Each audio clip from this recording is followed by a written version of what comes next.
A service of KIBMradio.com, the Internet's home for an all old-time radio.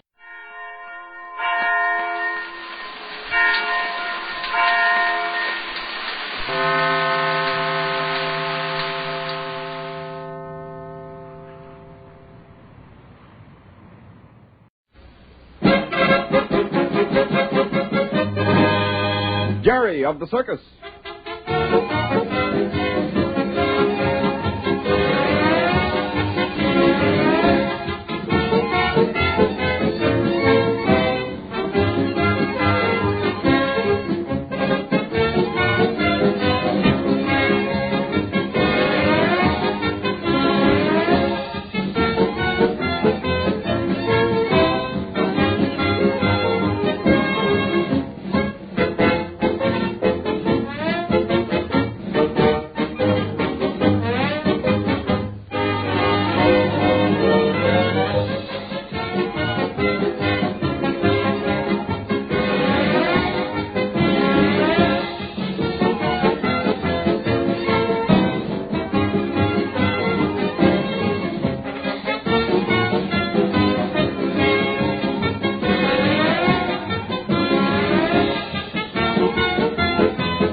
Jerry of the Circus. No, you stay right here, Rags.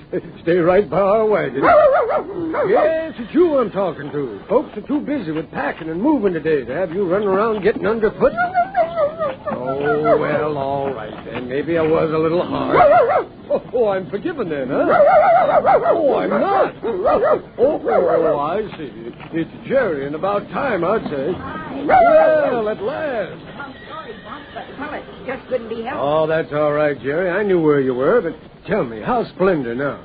Whitey says he's going to be all right now. Oh, well, good. I'm sure glad to hear he pulled through. Did you stay up all night with him and go without any sleep at all? Well, Whitey and I took turns. The doctor came over about 2 o'clock this morning, and both Whitey and I slept for about an hour. But you're pretty tired, aren't you? No, I feel all right. Oh, sure you do. You're just yawning because you want to stretch your face. Well, we got a big day ahead of us, Jerry. We're moving today, you know. Yeah, I know. Yeah. I think you should go right to the wagon and take a nap for a couple hours before we start loading on the car. Oh, I can't. I got to get my stuff packed Oh, first. no, you don't. Sure I do. No, I did all your packing for you. All you have to do is to get some sleep and then get down to the train in time. Well, all right. I'll try to take a little nap, but you be sure and wake me up in time to go down to the round. I'll get you up before they start loading the wagons. Come on now. Hey, you did do all the packing, didn't you? Gee, thanks, Bob. Oh, that's all right. Now just sit down on the cot there and get your shoes off. I'm sure glad Splendor's going to get well. Yeah, I am too, Jerry. I guess that poor little colt had a hard time of it. Well, I'll say he did. A couple of times during the night, Whitey thought he was going to quit breathing. What did the doc have to say, Jerry? He said that keeping Splendor nice and warm like we did had a lot to do with his getting better. And I guess it was worth losing one night's sleep. You bet it was. Yeah, then let's throw this blanket over you. Just lie down there. That's a boy. Now, you be sure and wake me up if I fall asleep. You bet I will. Don't you worry. Just get some rest. Come on, Rags. Quiet. Quiet.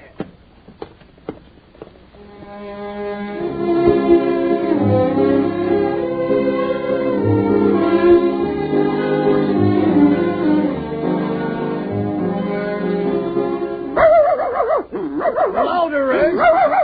Louder. Jerry, come on now. Wake up.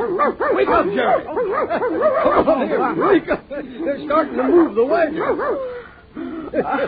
Guess I must have fallen asleep for a minute. Oh, sure you did. You fell asleep for 3 hours. 3 hours? Really? Sure thing. If they Rags here thought for sure you'd never wake up. I never in my life saw anybody saw wood like you did. You win, Bumps. I guess I was kind of tired. Well, hurry up now. Get your shoes on. Let's get over to the train. Oh, we've got plenty of time if they haven't loaded the wagons yet. Don't fool yourself. You must remember that we're not moving on schedule today. They're loading the wagons last, this move. Okay. I'll only be a minute. Yeah. Oh, say, by the way, Whitey was here a while ago, and he said to tell you that they had Splendor and Lady all moved and bedded down on the car. He said Splendor seemed to be getting better by the hour. Oh, that's keen. Yep. Hey, you ready now? Let's see now. Hey, where's my cap? Oh, there it is. Okay. I'm ready. All right, come on then. Come on, Ray. Come on, Ray. Hurry up. Looks like all the performers have left the lot already. Well, they have. Guess we're the last to go over. It's a good thing the trains are so close. Yeah, it is at that. We only got a few minutes. I sure would like something to eat, Bumps. Oh, you're hungry, huh? You bet. Well, won't have time to stop now, but you can get something on the train. Okay. Hey, Rag. Oh, look at him run ahead. Come here, Rag. Oh, let him go. He knows where we're heading for. He's been watching the folks going over to the train for the past hour or so. Say, Bumps. Yes, Jerry? When do we get into Harper City? Oh, sometime tonight. We won't start setting up until morning. I guess at that we didn't waste so much time getting the circus back in order after that cyclone. I don't know how Mr. Randall figured it all out and got things together again. I tell you, it was a big job, Jerry. Hey, there goes Mr. Randall getting in his car. See him way over there? Well, where? I guess your eyes are better than mine, Jerry. And there goes Slats and Hooligan.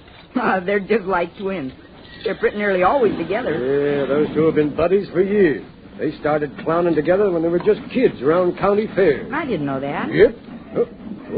What's all that commotion down there near those animal cars? It's Kelly and some of the men from the menagerie. Let's go over there and see what it is. Yeah, okay. We still got a few minutes. Come on, Bob. Yeah, I'm coming, Jerry. Oh, Kelly. Yay! Is something the matter? What's up, Kelly? Say, did you happen to see anything of that stray kitten on your way over here? Stray kitten? You mean the news pal? Yeah. No, we didn't see her. Why? And I'll have to find her and find her fast. That gnu is raising an awful rumpus. The cat was with the gnu when we loaded on the cars, but she must have scampered off someplace. Now the gnu is acting up something awful. Oh, she's making it known she wants her cat friend. Is that it? Yeah, that's exactly it. Everything is loaded, and now all we're waiting on is the cat. Hey, Now what? that reminds me. Where is Rag? What, you don't know where Rags is?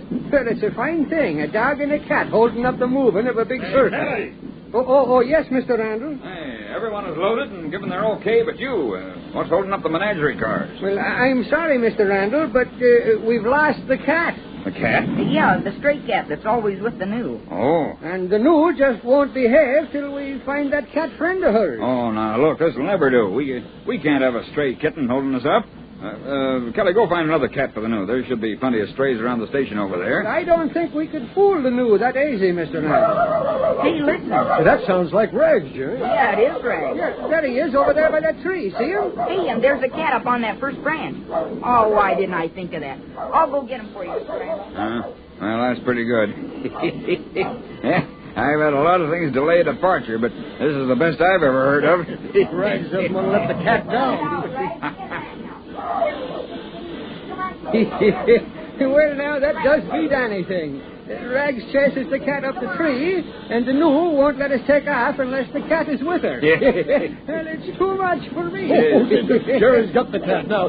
Here, Rags. Here, Rags. Okay, I got him. As soon as you get that cat in the menagerie car with the new, let's get going, Kelly. I'll go back to my car now. All right, Mr. Randall. See you later, Sam. Hurry up, Jerry. I am. Come on, Rag. You're holding up the parade, Jerry. My God, that was a pretty quick rescue. Here, Kelly, take the cat. All right. Now, none of your meowing. If you hadn't scooted off, Rags wouldn't have chased you up that tree. Come along now. We haven't any time to lose. I'll be seeing you two later. Okay, Kelly. Come on, Rags. Come on. Yeah, and stay right by us, too. The idea of running off and chasing that poor little cat. Now, you go ahead, Jerry, and get on the car. I'm going over here at the station and buy a paper. Okay, Bunny. Yeah, I'll be right with you, though. No, Rex, you're going to go with me. Hey, Jason. Hello, Jerry. Wait a second. We'll go to the car with you. Well, hello, Rag. Where's Bumps, Jerry? Oh, he just went over to the station to get a newspaper. Oh. Well, come on, then. Let's get in our car. I'm going to sprawl out and see if I can't get some rest. You do look tired. Tired. I'll sleep on my feet. What's the matter, Jason? I've been spending the best part of the last 2 nights with that panther of mine.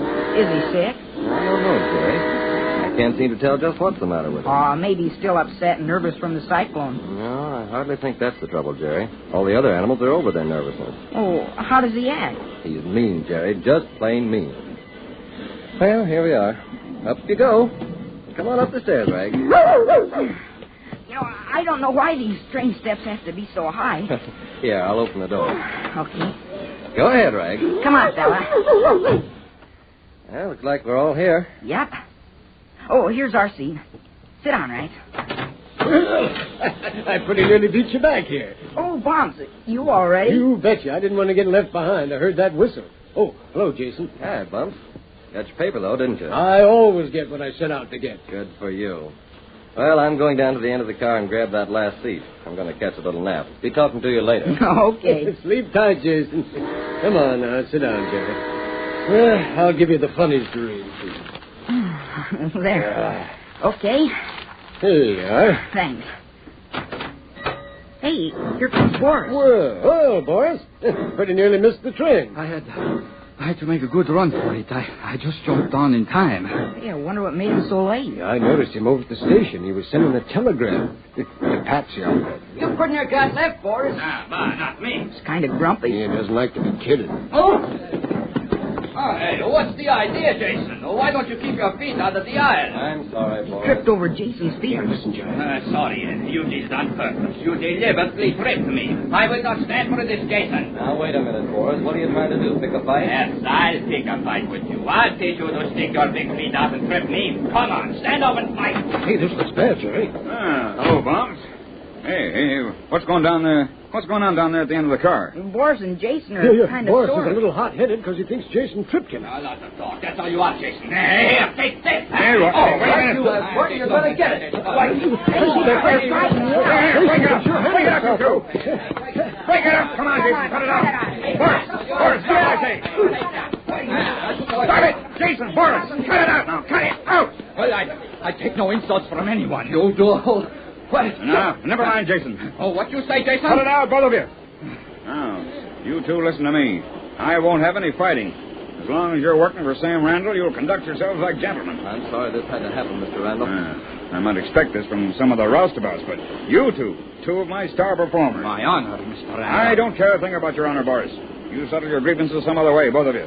There's a clause in your contracts calling for you to conduct yourselves in a manner satisfactory to me at all times.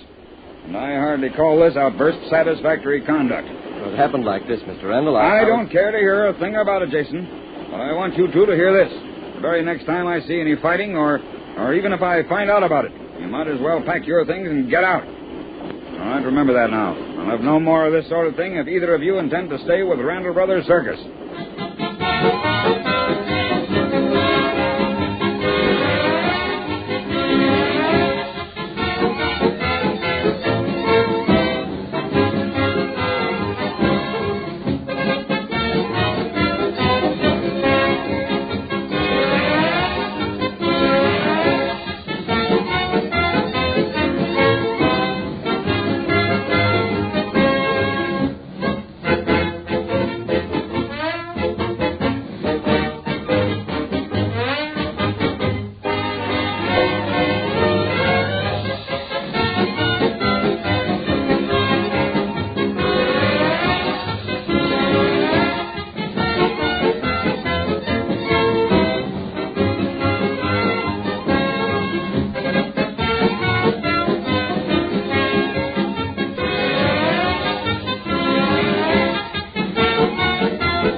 Ladies and gentlemen, the secret word tonight is hair. H-A-I-R. Really? You bet your life.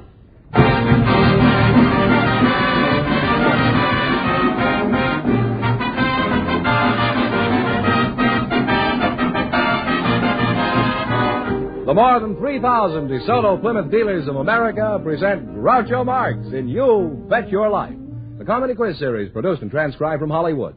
And here he is, the one, the only... Groucho! That's me, Groucho Marx.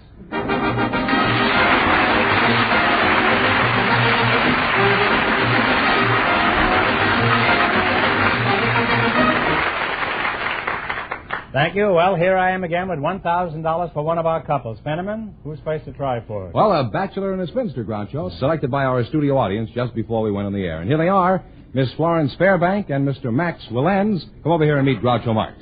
Well, let's see this. Bachelor and a spinster, eh? Miss Florence Fairbank, huh? You're a mighty fine-looking woman, Florence. And Max Willens, that's you, I presume, huh? Welcome, youngsters, for the... Welcome, youngsters, for the DeSoto Plymouth Dealers of America. And if you say the secret word, you'll divide $100 in cash. It's a common word, something you always have with you.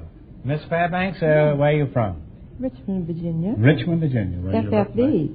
FFV, what does that mean? First family of Virginia. Oh. And who was the second family, do you remember? Now, what sort of work do you do, Miss Fairbanks? I'm a hostess. I'll call you Florence, huh? Oh, yes, do. I'm a hostess. You're a hostess? Yes. Where? In one of your exclusive tea rooms. Oh.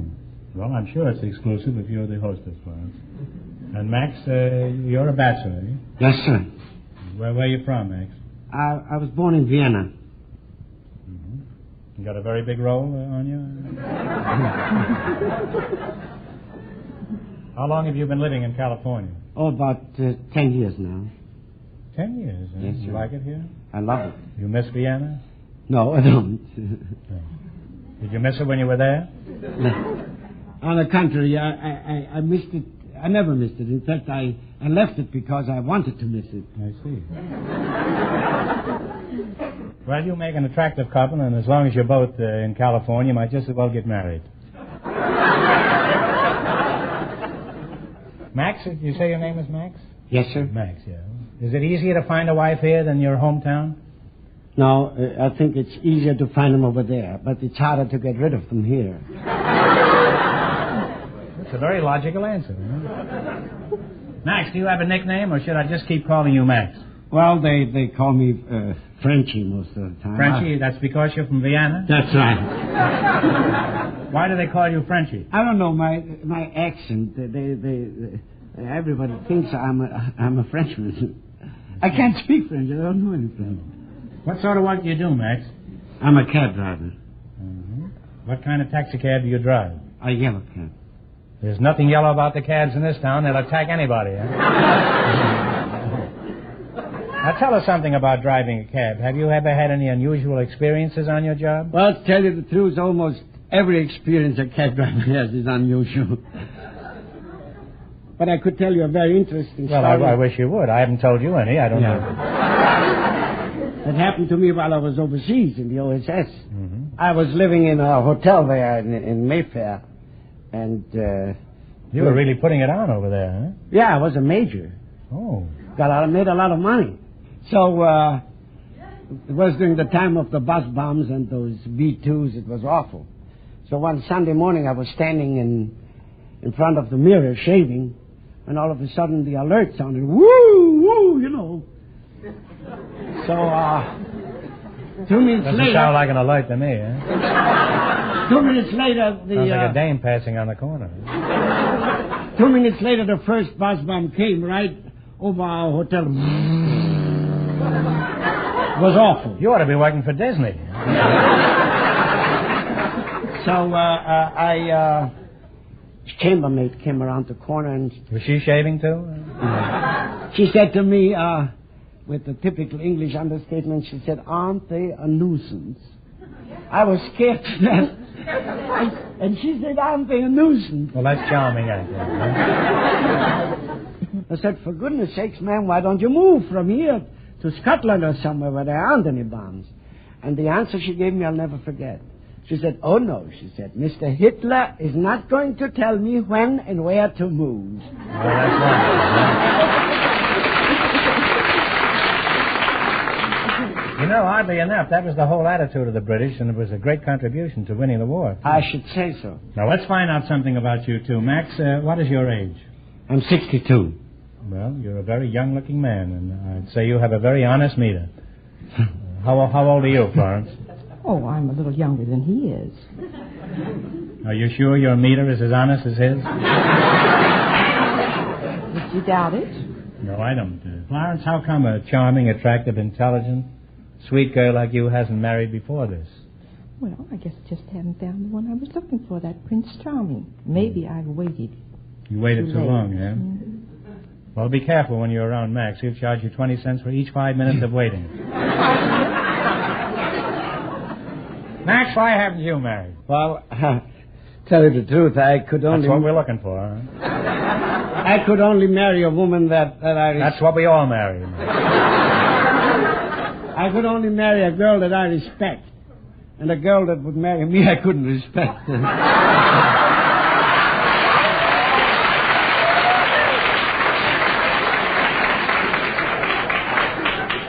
Max, I don't think you're being very fair to yourself. Well... I think you have a charming personality and you seem like a very nice fellow.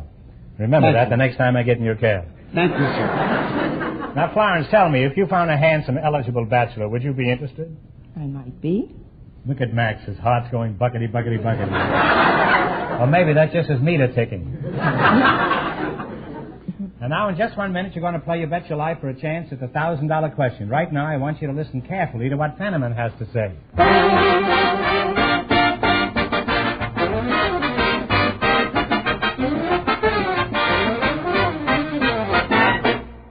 Throughout the country, you'll find that the DeSoto Plymouth dealers are well thought of in the communities in which they're located. They have gained the respect of their neighbors and business acquaintances by the way they run their DeSoto Plymouth dealerships. They have the old-fashioned idea of how a customer should be treated, with courtesy, fairly and squarely.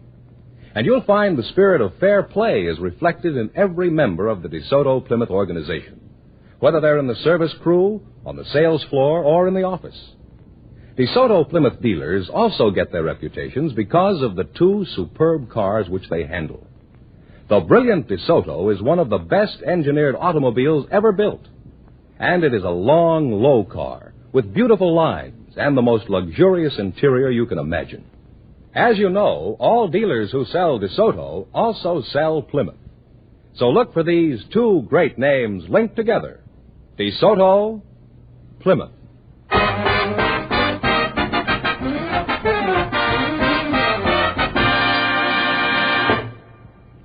All right, here we go. Now, let's see if you two will get a chance at the $1,000. Fenneman, explain the rules. Well, you bet as much of your $20 as you want on each of 4 questions. And the couple that earns the most money gets a chance at the $1,000 DeSoto Plymouth question later on in the show. Here we go. Let's see how high I can build you $20. You selected composers of operas. Here's your first question. How much of the 20 will you bet?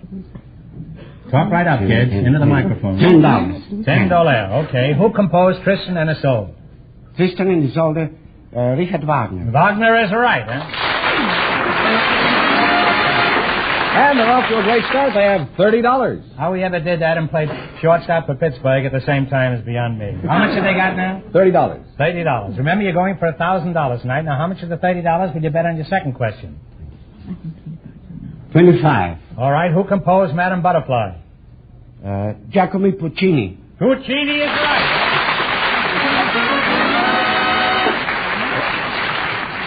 Puccini, he not only gives you the first name, the last name, first name, everything. He's really a scholar, this man is, isn't he? They certainly are. He certainly is. Let's get the tenses right. Now, how much have they got? They have we are 55. tensing tonight on the old tent. How much have they got? $55. Stop giggling, Fenneman, will you? You're a grown man with 3 kids, huh? Here's your third question. How much of the 55 you're going to go for? 50. 50. Who composed Carmen? George Bizet. Bizet is right.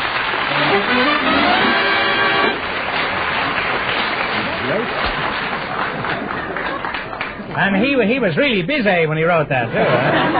Oh, they're climbing now. How much have they got? $105. $105. Who's your last chance to beat the other couples? How much will you bet? No. All of it. All of it. All of it? What do you want $5 for? All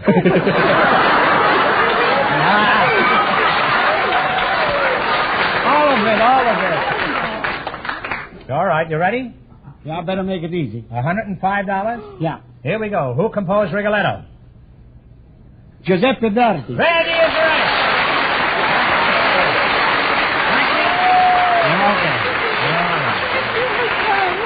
And they wind up with a grand total of $210. Thanks and good luck.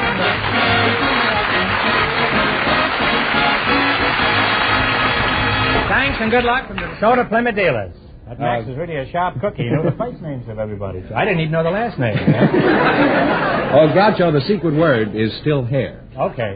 We invited some women dentists to the program tonight, and just before we went on the air, our studio audience selected Dr. Ileana Cosby.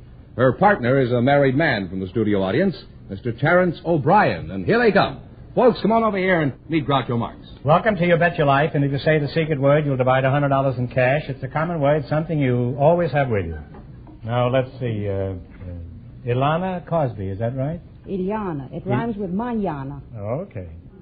Are you related to Bing? No, my husband could be, because his name is Cosby, and we're always confused. His name is Fairfax. Oh. Fairfax Cosby. Fairfax and where? Beverly? The boulevard was named for him. He was? Yes, seriously. Oh, really? Well, it's a mighty fine boulevard. And Terrence O'Brien. That's me. Hello. Well, I'm fine, and how are you? Hello. You're a dentist, Ileana? I am. Where are you from? Los Angeles. Born here? No, in New York City. New York City? Yes. How long you've lived out here? I came here when I was 3 years old, and that was 25 years ago. Well, you're still in your teens, according to that. And Mr. O'Brien, where are you from? Austin, Texas. Austin, Texas. Huh? How long have you lived up here? Oh, just a little bit shy of a year. Mm-hmm. Well, how come you left Texas? Well, I just want to see what it was like out here. All the money was, rich people. What about those oil wells in Texas? Well, I didn't have any. Now, what kind of work do you do up, Mr. O'Brien? Well, right now I'm a student. Going to school. Oh, you're just a boy, huh? That's all, just a kid. How old are you? 32. You must be pretty near through high school by this time. No, I'm going to school out here to learn something more. You know, I finished high school. I'm going to UCLA. Mm-hmm. Some of my boys are here. No, those are girls from USC. What do you contemplate doing when you get discharged from college? I mean, do you have any particular profession you're going after? Or? No, I haven't decided yet. Well, I think by the time you get to 50, you ought to come to some conclusion. Now, Mrs. Cosby, aren't women... Doctor. You can call me Doctor, too. Huh? Oh, certainly. I was a doctor in a couple of movies. Matter of fact, I had a doctor of the movies after I got through with it. Aren't women dentists quite unusual? No, there are about 20 in Los Angeles alone. Well, if they're alone in Los Angeles, they're a lot better off than if they knew somebody. Mr. O'Brien, you're a married man? Definitely. Really married. You have any children? I got 2. Well, what are their names? Well, the oldest boy, 3 years old, is Patrick Michael O'Brien, and the youngest is 18 months, and he's Dennis Terrence O'Brien. He's a dentist, and he's 18 months? How did you meet your wife, Mr. O'Brien? Well, it was, I'm Irish. My wife was Irish, Dugan, and we were having a St. Patrick's Day party. And some of the boys were there, Shanahan, and Donahue, and a couple of the others. And nobody named Schwartz?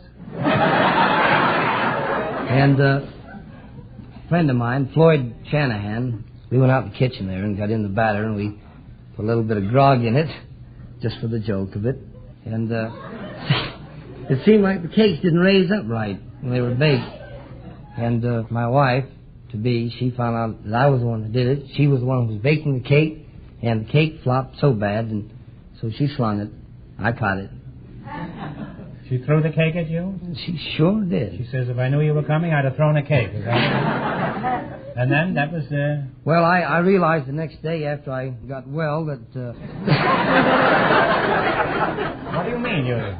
I was ill. The cake was hit me kind of hard. So I had a little headache, and I get better later on, and I realized it was kind of a nasty trick, so I went back and told her I was sorry. And why were you sorry? I don't understand this. She threw a cake at you, and it hit you in the face? Well, she... that's right, too. I hadn't thought about that. I'd have it out with her if I were you, huh? Kids or no kids, huh? Now, Mrs. Cosby, what advice do you have for saving teeth, Doctor? Proper brushing of teeth, good nutrition. Excellent nutrition is one of the first things to pay attention to. The lack of emotional tension, and seeing your dentist, of course, quite frequently. How often? At least twice or 3 times a year. I see my dentist every week. He's going with my daughter. It's not helping my teeth any. As a matter of fact, it's not helping my daughter any.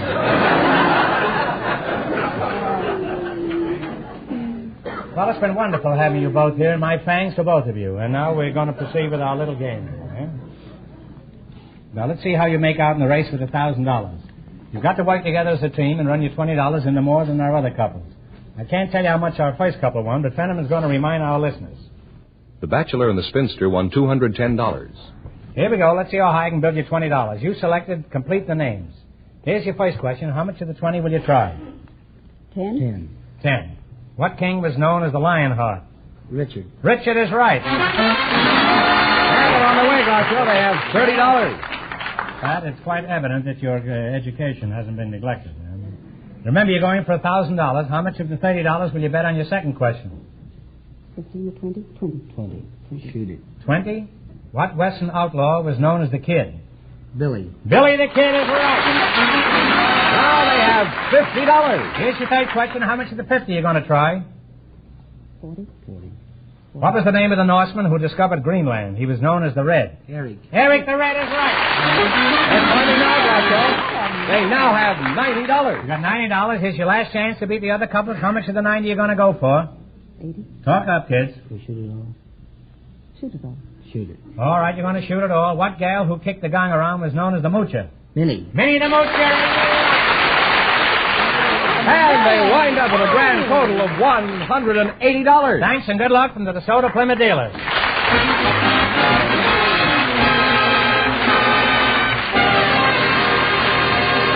Well, Groucho, the secret word is still hair. Hair. We invited some deputy sheriffs to the program tonight, and just before we went on the air, our studio audience selected Audrey Lair. Her partner is a symphony conductor, Professor Peter Meremblum. And here they come. Folks, come on in here and meet Groucho Marx. Welcome for the DeSoto Plymouth dealers, and if you say the secret word, you'll divide $100 instantly. It's a common word, something you always have with you. Miss Audrey Lair. Yes, sir. That's you, huh? And symphony conductor and a deputy sheriff. Huh? I'm a deputy sheriff. You're a deputy? Yes. Where are you from, Audrey? From San Francisco. Professor Peter Meremblum. Are you any relation to Lovenblum? Where are you from? I'm from Yalta, Crimea. You're in Alta Crimea?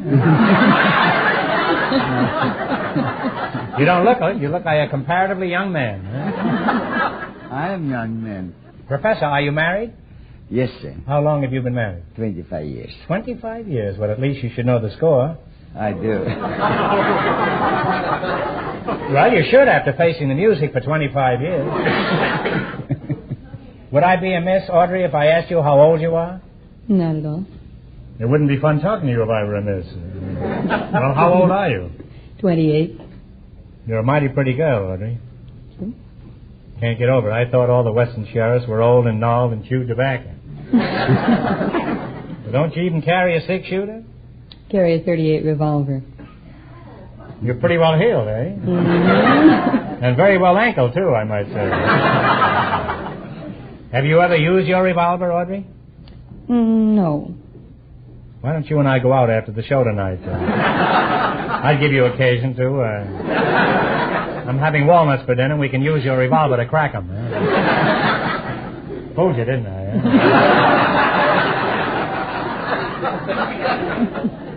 You thought I went off half-cocked there, didn't you? Now, Sheriff, what do you do in your job? Do you ride a horse and catch bank robbers? No, it's the supervision and protection of the female inmates in the county jail. Oh, well, if they're behind the bars, what do they need protection for? From themselves, from each other. Sometimes we get some pretty wild ones. Well, while you're about it, could you save me a wild one?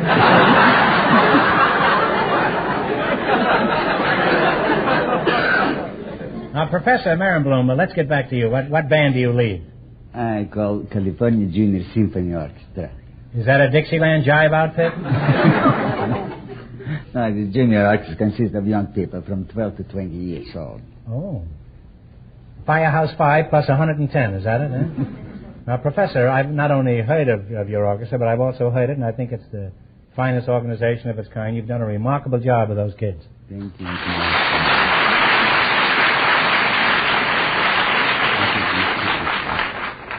Do you have a professional name like Hot Lips Marenblum?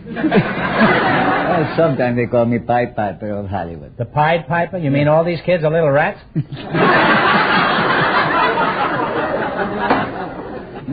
How many prisoners do you have in your jail, Audrey? Pretty close to 200. They must have some pretty hot gossip sessions down there, eh? What do they talk about, Audrey? Oh, pretty much the same thing that men do. They ought to be ashamed of themselves. Sheriff, tell me, do men ever try to flirt with you? Yes. Even if you're wearing a uniform? I guess it doesn't make any difference whether I have my uniform on or not. Oh, I think it would make some difference.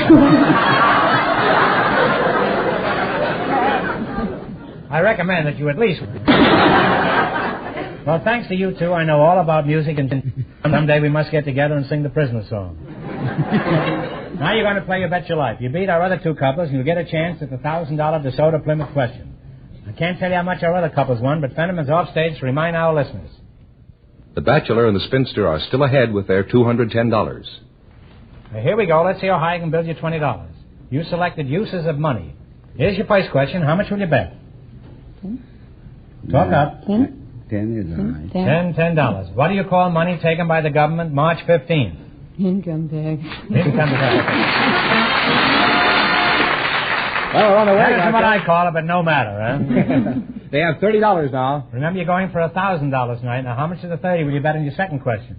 All right. 20. All right. What do you call money you pay for speeding?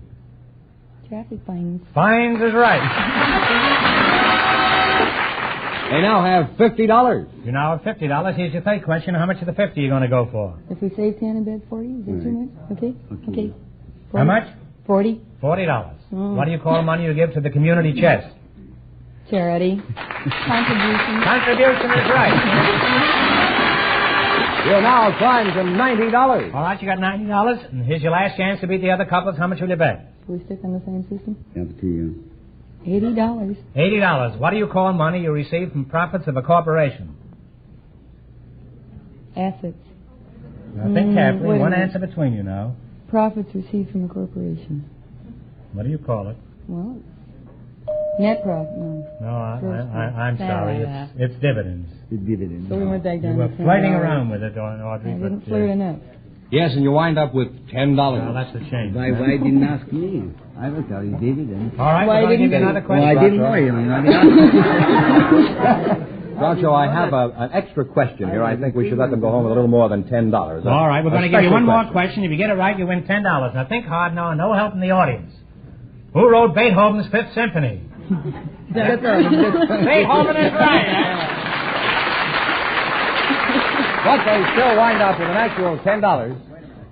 From offstage, we are told that Mr. Marenblum said that he knew that answer. I knew that, but I thought it is privilege of lady to answer. You see. Well, for being such a polite fellow.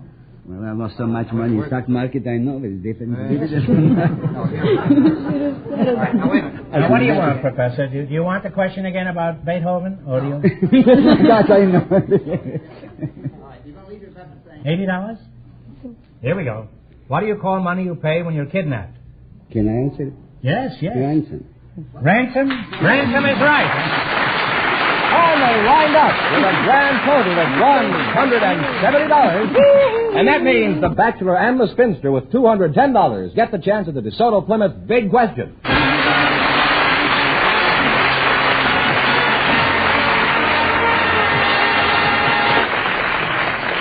Well, give me the question, Fenneman, and in just a minute we'll see if they're going to walk off with $1,000.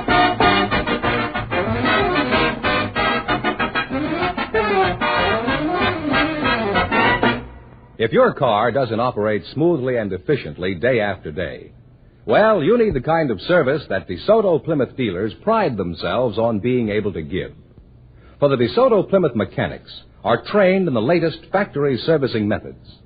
Special courses held regularly throughout the year keep these skilled men up to date on the newest of servicing techniques. Factory manuals, factory recommended lubricants, and factory inspected parts help to assure you that every job done on your car is done right. And this kind of service is reflected in the way your car performs, the way it starts on colder mornings, the way it serves you and your family week after week. So for excellent car service, drive in wherever you see the sign of a DeSoto Plymouth dealer.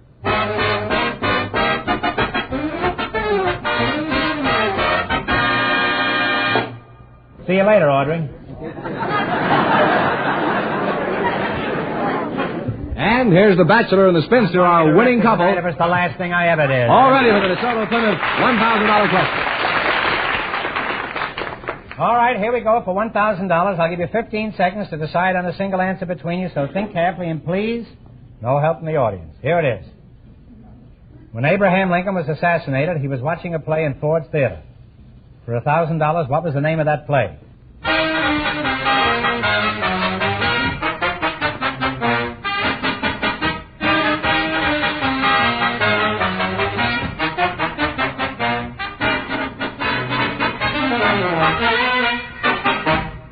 All right, what is the answer you two have decided upon? We don't know. Well, I'm sorry, but that is not the answer. The answer is Our American Cousin. That's the correct answer, so that means the big question next week will be worth $1,500. Well, you lost the big money, but you won how much? Well, these people won $210. $210 in the quiz. Congratulations, and thanks to both of you and to all of our contestants on the show tonight. Thank you.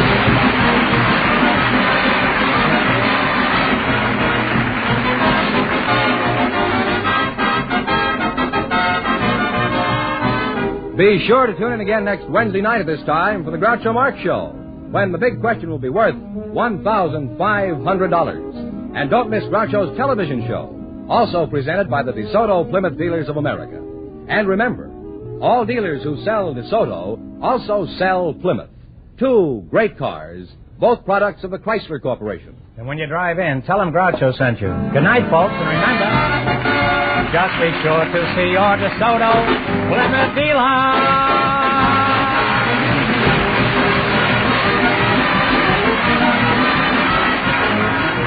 Folks, here's a reminder from the National Safety Council. Twilight reduces visibility. Reduce your speed accordingly. You Bet Your Life, transcribed from Hollywood, is produced by John Goodell, directed by Robert Dwan and Bernie Smith, music by Jerry Fielding. This is George Fenneman, signing off for the more than 3,000 DeSoto Plymouth dealers from coast to coast.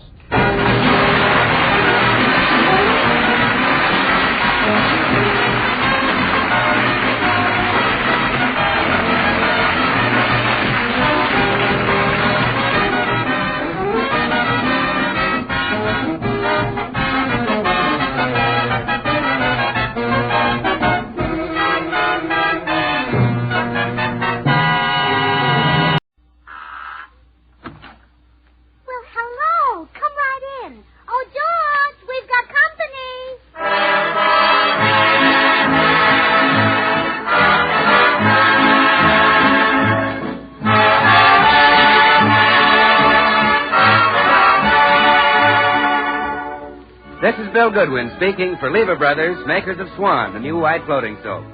Well, it's Tuesday night again. Time for another pleasant visit with George Burns and Gracie Allen, their guest, Veronica Lake, Jimmy Cash and Paul Whiteman and his music. And now meet the people who live in the Burns house, George and Gracie.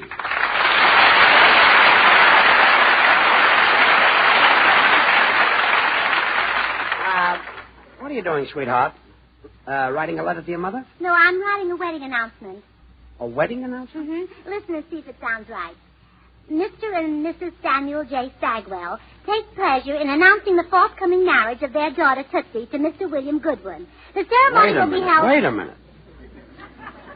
Bill Goodwin is going to marry Tootsie Sagwell? That's right. I don't believe it. But it's true, George. Of course, it's a secret. Very few people know about it yet. Not even Bill. I thought so. What horrible thing are you cooking up for that poor guy? Is it so horrible to marry a girl who looks exactly like Veronica Lake? Gracie, Tootsie has a face like a New England boiled dinner. She doesn't look like Veronica Lake. But she will, dear. Professor Robinson will fix that. Who? Professor Hubble Robinson. Hubble Robinson? Yes. The beauty expert. He sells a beauty kit that's guaranteed to make people look like their favorite movie stars. Oh, for Pete's sake. So, Tootsie decided on Veronica Lake, and we're going to get started today. How long do you expect it will take? Oh, just a couple of hours. Veronica's a very small girl, you know. Gracie, you're wasting your time. This Professor Robinson must be a quack. He's nothing of the sort, George. Mr. Carroll Nye of Burbank wanted to be like Clark Gable, and after the professor's treatment, he not only looked like Gable, but he had gorgeous legs. He had gorgeous legs? Yes. You see, his handwriting was hard to read, and the professor wasn't sure whether he wanted Gable or Grable. So he gave them both. Yes. I see what you mean. That's really an amazing professor. Yes, and then another customer got to look so much like Gene Autry that his wife left him. Horses kept following him home. Gracie, Bill Goodwin will never marry Tootsie Sagwell. I'll answer it, dear. Maybe Tootsie. Oh, hello, Mr. Postman. Good morning, Mrs. Burns. How are you this lovely, lovely morning? Oh, I'm fine, thanks. And you're looking well, too. Yes, this is the kind of weather that brings the roses to my cheeks. You know, I envy you, Mr. Postman. You're always so healthy. I take no credit, Mrs. Burns. If other people used my system, they could be as hale and hearty as I am. What is your system? Deep breathing. As I walk along, I inhale like this. And then I exhale like this. How wonderful. Well, what mail did you bring me today? A package, Mrs. Burns. Here you are. Oh, it's just what I've been waiting for. Tootsie's beauty kit from the professor. Thanks and goodbye, Mr. Postman. Goodbye, Mrs. Burns. Remember, keep smiling.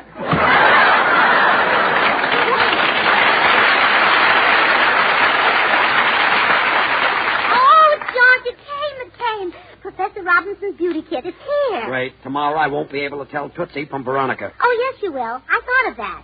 You see, Veronica Lake uses a certain perfume, so Tootsie is going to just douse herself with that perfume.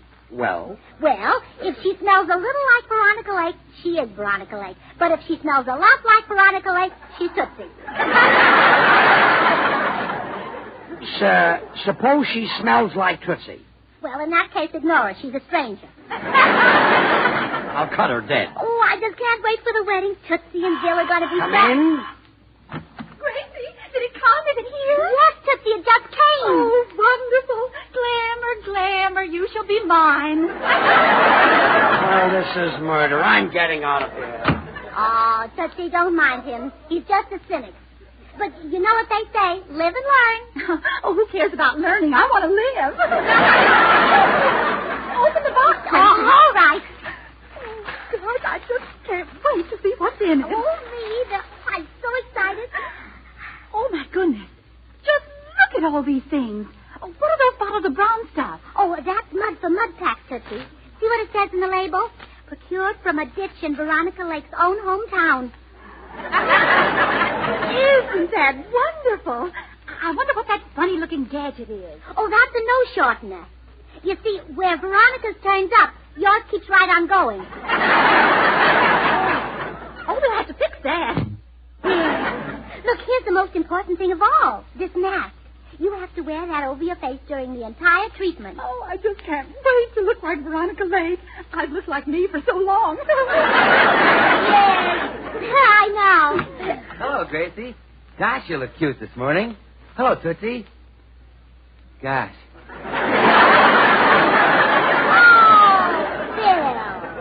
Bill, you're not supposed to see the bride just before the wedding. Really? Well, who's having a wedding?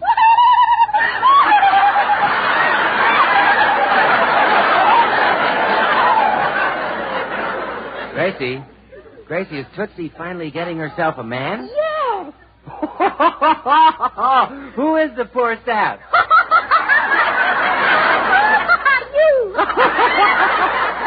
Me? I wouldn't marry Tootsie Sagwell if they threw rice and new shoes at the wedding. But, Bill, you'd marry Veronica Lake, wouldn't you? Veronica Lake? Well, who wouldn't? Gee, that Lake. Bill, why do you like her? Well, I tell you, Tootsie, whenever I think of a lake, I think of a swan. And swan, you know, is the new white floating soap. Purer than the finest cast seals, a regular suds and whiz. Bill, Professor Robinson, the beauty expert, is going to make me look just like Veronica Lake. Professor Robinson should be with the camouflage corps. Listen, if he can do that, he can make a 20-ton tank look like a bar of swan. But don't try to wash the dishes with a tank. Use Swan. Swan is great for washing the dishes because it suds faster than other white floating soaps. And since Swan is purer than the finest castiles, it's kind to your hands. So use Swan for every soap and water job in the house. Now, Bill, you come back in exactly 2 hours and propose to Tootsie. By then, she'll look like Veronica. Yeah. Oh, poor Tootsie. She has to wear that terrible old mask for 2 hours. Yeah, it is ugly. I haven't got it on yet. You haven't? Well, break me in two and call me Swan. By the way, Swan breaks in two with an easy twist of the wrist, you know. So you can use half in the kitchen for dishes and cleaning and the other half in the bathroom for your hands and face. Gracie, we better get started with the treatment. You come back in 2 hours, Bill, and I'll be a glamour girl. I'll be back, Tootsie. That I've got to see. Oh, Bill, when you marry Tootsie, George and I will want to give you something. What would you like? Novocaine.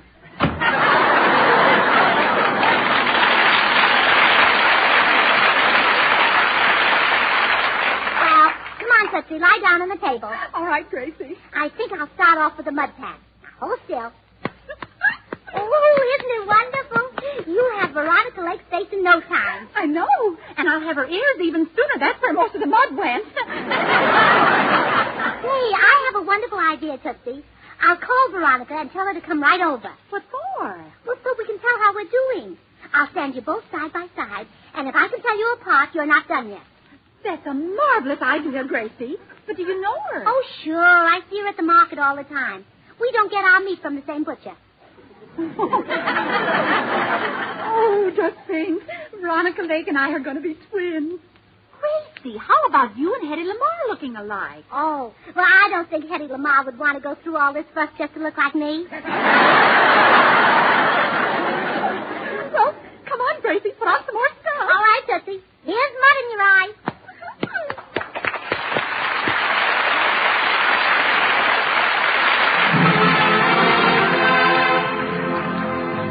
This is Paul White with the boys and the Sixths in the Miss come up with a song that was a sensational hit back in the days when vaudeville was more than just a name. Now it's a big hit all over again. For Me and My Gal.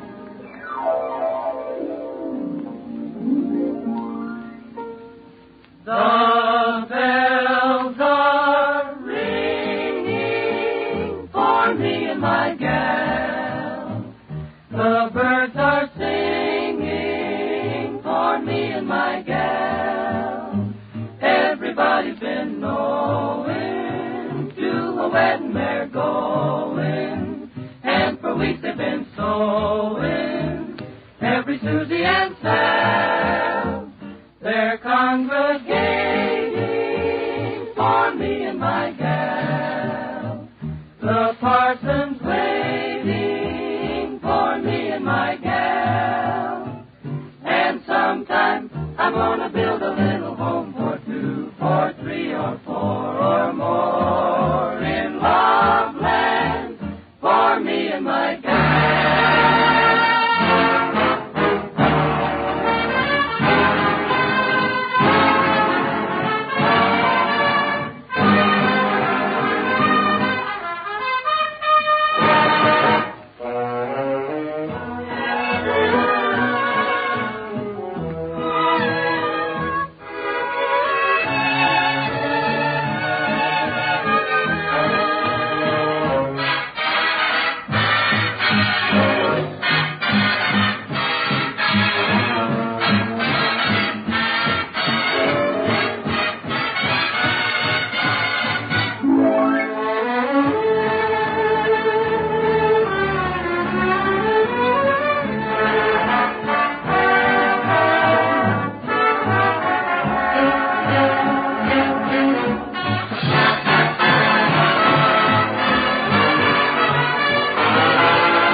putting my face together. Is that good? Well, of course it's good. Just think of yourself as a big pan of fudge that's beginning to harden. Yes, that's what I'll do. Oh, gee, won't it be wonderful when I go out walking with my new face on? Then maybe the man will whistle at me. Didn't the man ever whistle at you, Tootsie? No, Gracie. A couple of times the man has puckered his lips like he was going to whistle, but what came out was a different noise entirely. Oh, you poor dear. Well, anyway, Tootsie, you shouldn't be thinking of other men. You're going to marry Bill Goodwin. Oh, that must be Veronica. You just lie there, Tootsie, and keep that mask on your face. Hello, Gracie. Oh, come on in, Veronica.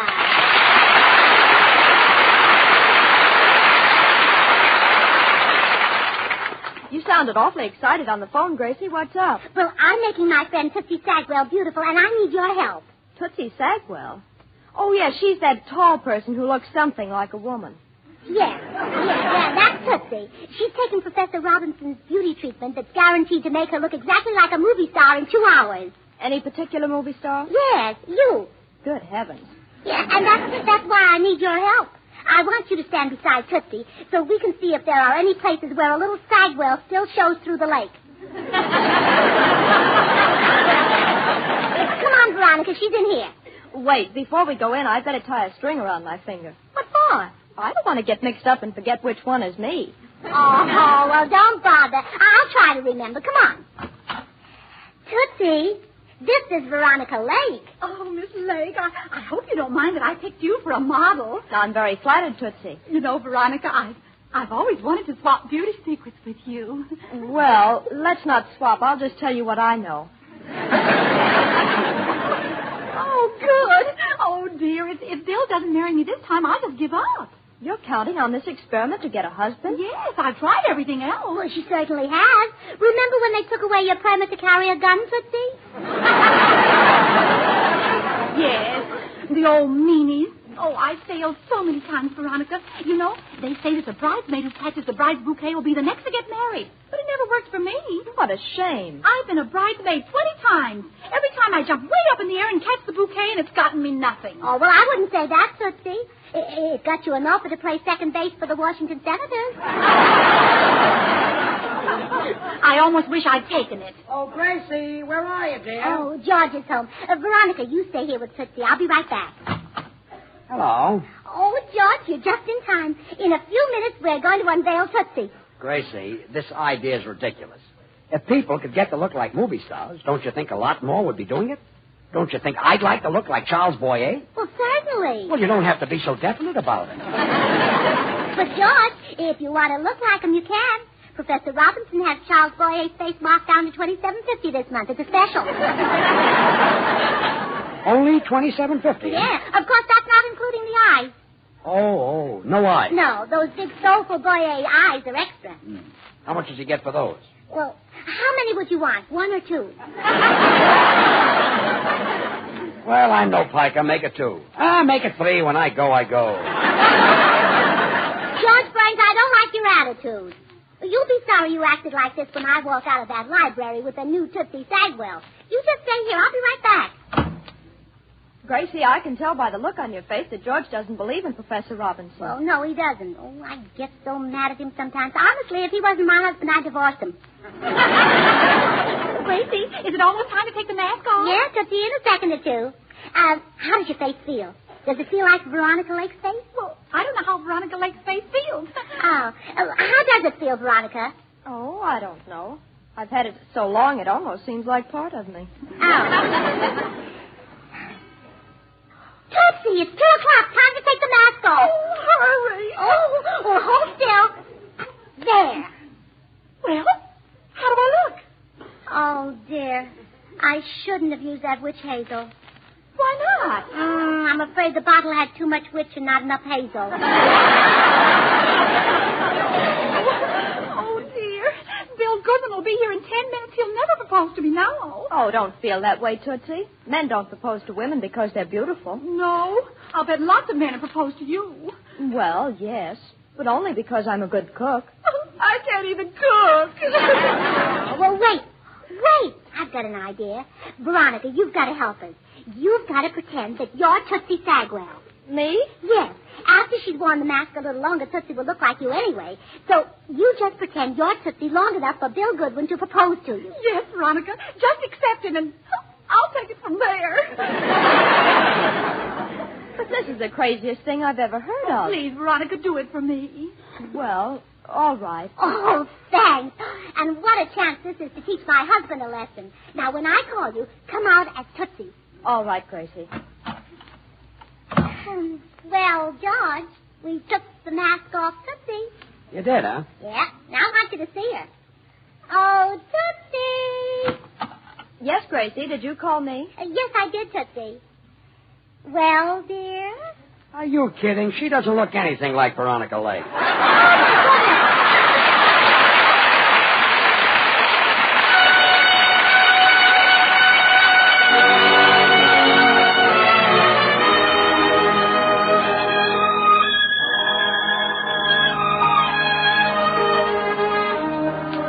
Jimmy Cash is here with one of the all-time top tunes, Night and Day. Night and day, you are the one. Only you beneath the moon and under the sun. Whether near to me or far, it's no matter, darling, where you are. I think of you night and day, day and night. Why is it so that this longing for you follows wherever I go? In the roaring traffic's boom, in the silence of my lonely room, I think of you night and day,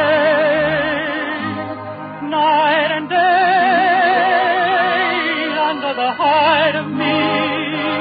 There's an oh, such a hungry yearning burning inside of me, and its torment won't be through till you let me spend my life making love to you, day and night, night and day.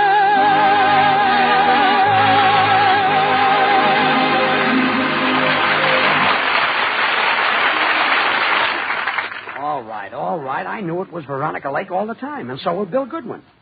Look, He'll never believe she's Tootsie. He will, too. Veronica's a very fine actress. All you have to do, Veronica, is imagine you are Tootsie Sagwell. I don't believe I have quite that much imagination. Oh, you can do it. Just get that look of hers in your eye. You mean that come-hither look? Well, it's really stronger than that. It's more of a come hither, stay hither, and don't go thither look. I see. I'd better know how she acts with men, too, so I can give a good performance. How does she react when a man asks her for a date?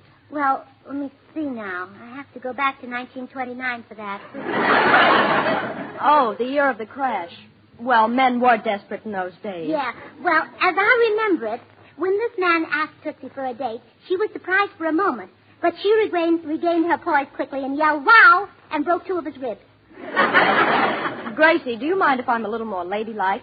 I'll just stick two fingers in my mouth and whistle. Yes, give it that bastard touch. Here's Bill now. Well, here I go. You promise I can leave the minute he proposes to me, Gracie? Oh, absolutely. Oh, don't worry. You'll be able to leave right away. The biggest dope in America would know that you are Veronica Lake and not Tootsie Sagwell. He will not. Come in. Hi, Gracie. Hi, George. Bill, look. Why, Tootsie! Oh, no.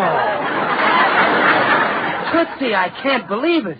You're gorgeous. You're beautiful. I couldn't tell you from Veronica Lake in 1,000 years. Really, Bill? Oh, really? Tootsie, when you asked me for a kiss last week, did I say no? I ought to have my head examined. Come here, babe. Hey, now, wait a minute. And here's one for the week before. And the week before that. And remember the day you chased me 6 blocks? Well, I'm standing still now. And remember the time...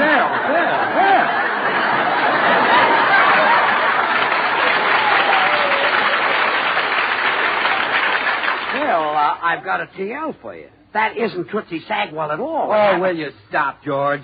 Why, that Professor Robinson is marvelous. What a transformation. I could swear Tootsie was Veronica Lake. Come on, kiss me, Tootsie. Wait a minute. When are you going to propose? Oh, later. I got to get to know you first. Give me a kiss. Look, how about proposing? Oh, of course, I'll propose. But, don't you think I should meet your folks first? What for? What for? Well, I can't marry a girl until I'm sure her folks use Swan. The new white coating soap is purer than the finest Castiles. Money can't buy a purer soap. They use it. Now will you please propose? Oh, sure, Tootsie. Say, there's just one other thing we should agree on first. How do you feel about babies? Babies? Yes, do you think they should be bathed with a whole bar of Swan or half of it? You see, Swan is great for bathing babies, you know. It's so pure, it's kind of even a baby's tender skin. So you know Swan is just bound to be great for your hands and face, your tub or shower. Look, what are you proposing, marriage or a bath?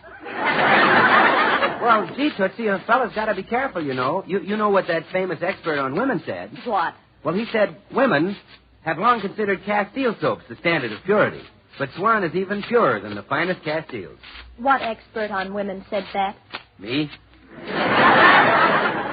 Bill, will you please hurry up and propose to me? I've got some shopping to do. Oh, all right. Oh, Bill, would you mind proposing on this divan over here? Okay, Gracie, anything you say. But, look, Bill, you want to be told that... Come on in the library, George. Okay, well, don't yank my arm off. Grace, is it working? Yes, Tootsie. I'll leave the door open a crack so I can describe how Bill proposes to you. I thought you'd be interested. What's he doing to me? Well...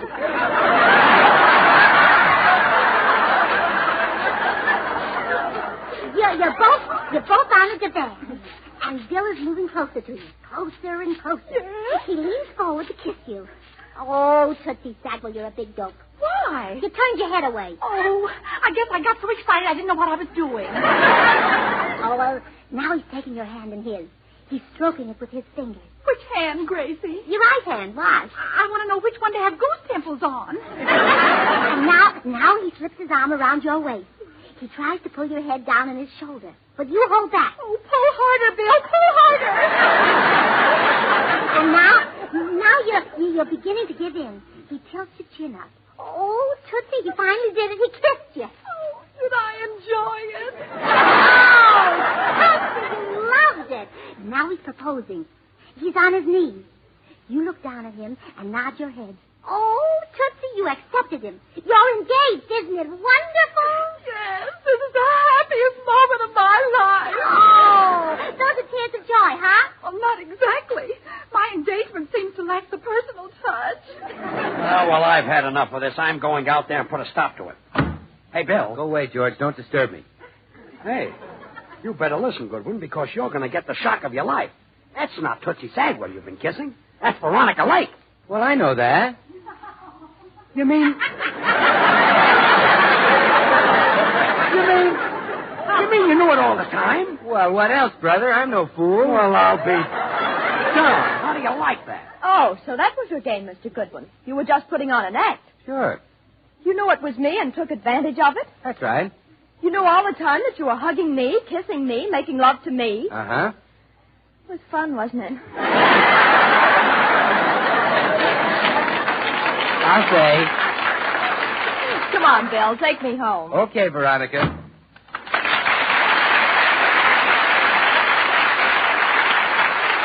Well, so help me, that's the last time I'll ever stick my neck out. Wait. George, stop them. Oh, you're too late. They're gone. Oh, well, that's a man for you. He just got engaged to Tootsie Sagwell, and he's already running around with another woman. Now, look, Gracie. Oh, men are all alike. They're all beasts. You just can't trust one of them. George Burns, I'm going home to my mother. Me? What did I have to do?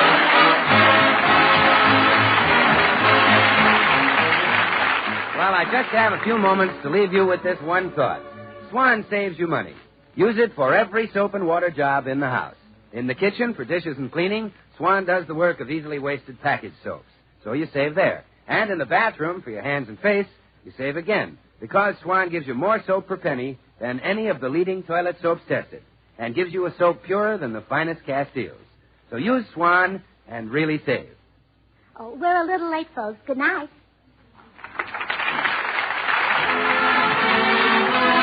The makers of Swan, the new white floating soap, join George and Gracie in inviting you to tune in to your CBS station again next week, same time, when their special guest will be that famous Arkansas traveler, Bob Burns. Remember, George Burns and Gracie Allen, CBS next Tuesday night. And don't forget to listen to Swan's other show, Tommy Riggs and Betty Lou, over another network next Friday night. And now till next week, this is Bill Goodwin saying, well, I, Swan, how about you? Good night. Veronica Lake is now appearing in Paramount's all-star production, Star Spangled Ribbon. This is the Columbia Broadcasting System.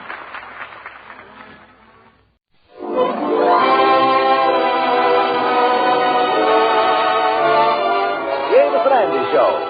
A full half hour of entertainment with all the Amos and Andy characters, plus Lud Gluskin and his orchestra, and those famous Delta Rhythm Boys.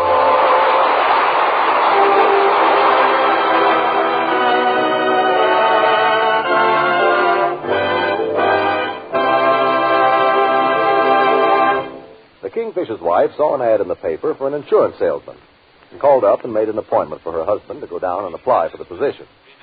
He agreed to go, but he's made up his own mind to turn down the job.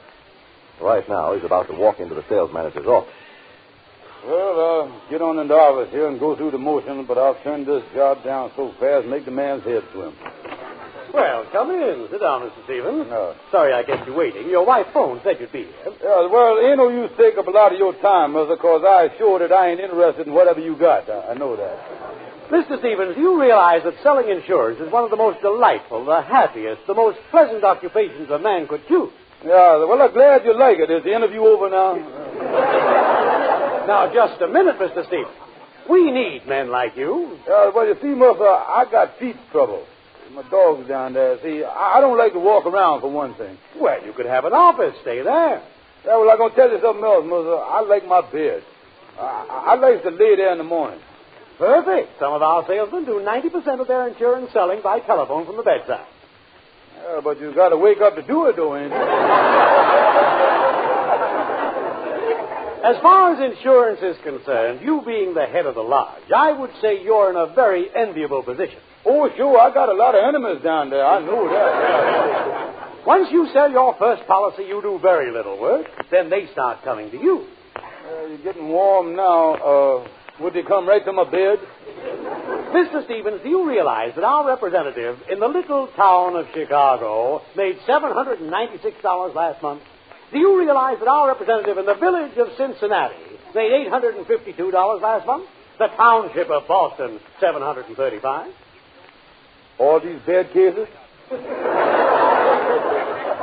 I'm going to tell you that you can be not only a respected citizen, but one of the wealthy men of your community. Yeah, that sounds pretty good. What'd the man do in that little Chicago again? What did he do? $796, not including his renewal. Now, if you go out there now and sell your first policy, you will start the snowball rolling. This snowball will gain momentum. Well, wait a minute, hold it. I don't like the cold. I want to work on the inside. That's what I want.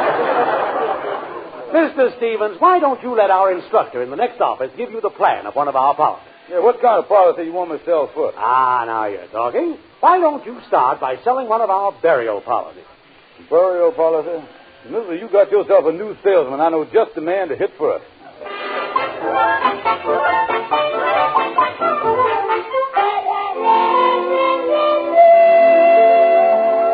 Come in, Kingfish. Where you been? I've been thinking about you. Well, it's about time, my dear brother, that you start thinking about yourself in time of sorrow.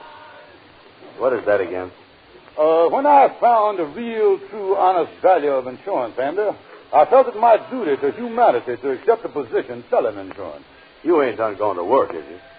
Andy, what is your burial plan? Well, excuse me for protruding, but what is that again? Brother Andy, I got a policy here that takes care of all the arrangements for the departed at the time of sorrow. Coffins, flowers, 2 coaches, and many other things that you will enjoy. And it's your duty. It is your duty, Andy, to have one of these policies for protection. Oh, this is a great policy. What kind of policy is it? A burial policy. The slogan of our burial is, be covered when you was covered. Well, tell me, what kind of coffin comes with this policy? Coffin, funny thing. I just seen one. Very much like the 42. Very much like it. They're a little streamlined. Got chrome handles this year. 4 nice chrome handles. Yeah, I thought there was always 6 handles. Well, we feel that's bad, Brother Andy. We figured that if a man ain't got 6 close friends, that's going to leave 2 empty handles. Going to look bad. Yeah. Not only that, but if you put 3 on the side and they're walking around in the mud, they're going to step on each other's heels and pull the rubbers off and all that stuff. Yeah, that'd be a mess, all right. Might put a damper on the whole thing. Yeah. Oh, I got a burial policy here with a double feature that's really a honey. Double? You mean 2 coffins? Oh, no. No, we got several kind of policies. You see, the first policy, you get all the chrome and the box and everything, but you still ends up in Potter's Field.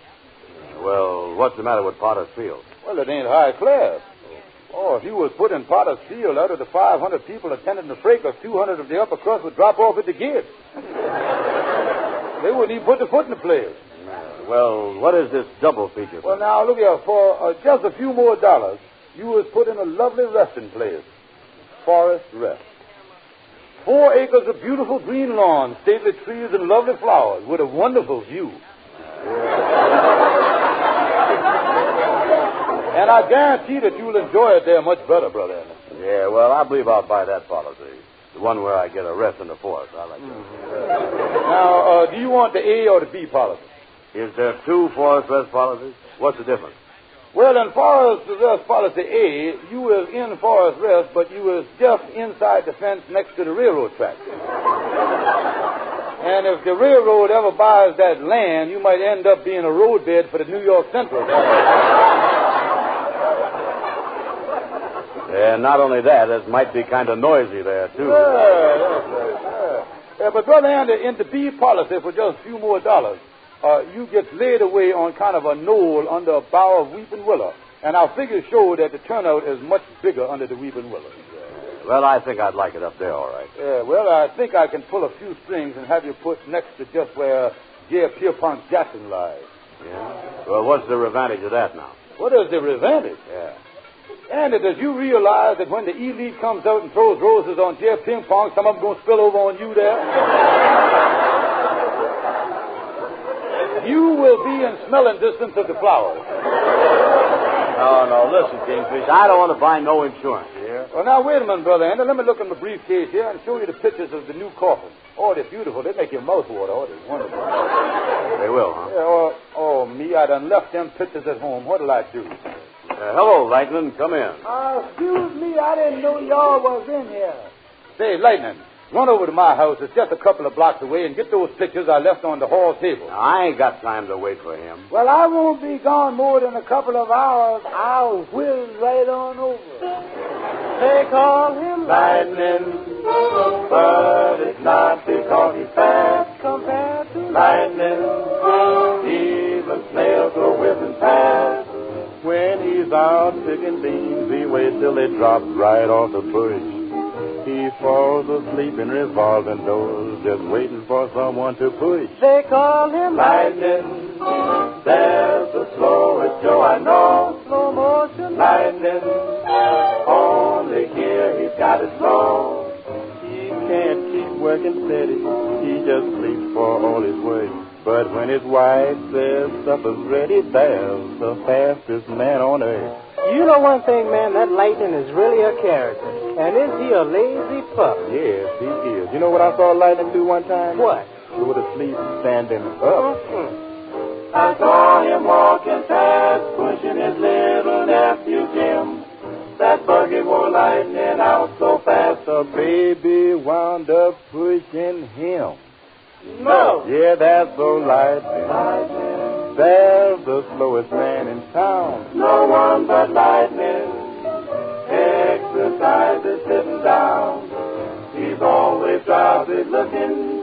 He retires at 5:30. But when he smells fried chicken cooking, there's the fastest man alive. Hey, look at him go. I'll whiz right over. The fastest man alive.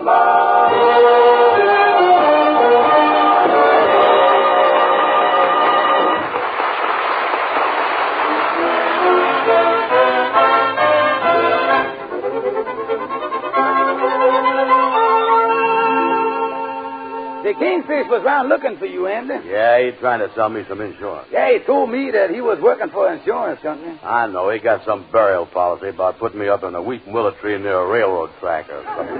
Yeah, well, the Kingfish is really going after this insurance. I walked out in the lodge hall this morning. He had a brother in the corner. I thought he was fighting. He had the brother over by the coat collar, backed up in the corner there selling him insurance. Yeah, I know. I seen him coming down the street this morning. I turned around and run up alley. He ain't smart enough to sell me no insurance. Well, hello there, boys. There he is, Amos. Spread out. Wait a minute there, Kingfish. Before you lock that door, let me out of here, will you? All right, go ahead. Shoot out quick. All right, so long.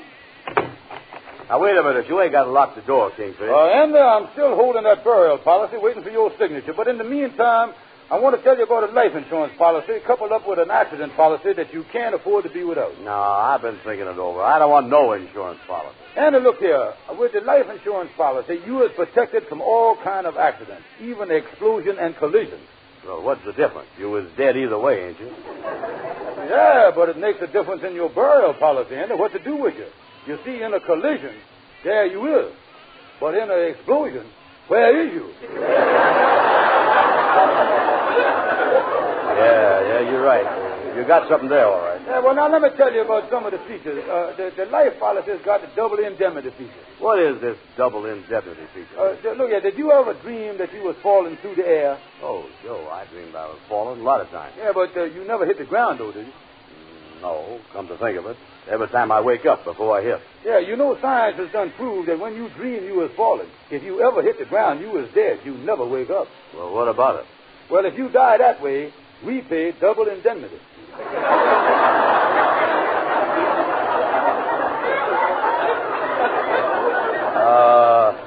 How would...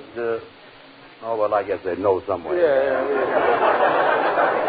And the accident feature is the best I done ever heard of. Yeah, well, what has I got to dream about there? Oh, no, the accident, you ain't got to dream about nothing. This accident covers everything from banana peel slipping to falling out of the airplane. Sure enough? Oh, yeah. Well, now, just suppose you was up in the Empire State Building up there on the 79th floor, and you was looking out the window, and you lose your balance, and you fall from the 79th floor to the sidewalk. What about it? My company will pay you $15 a week as long as you live.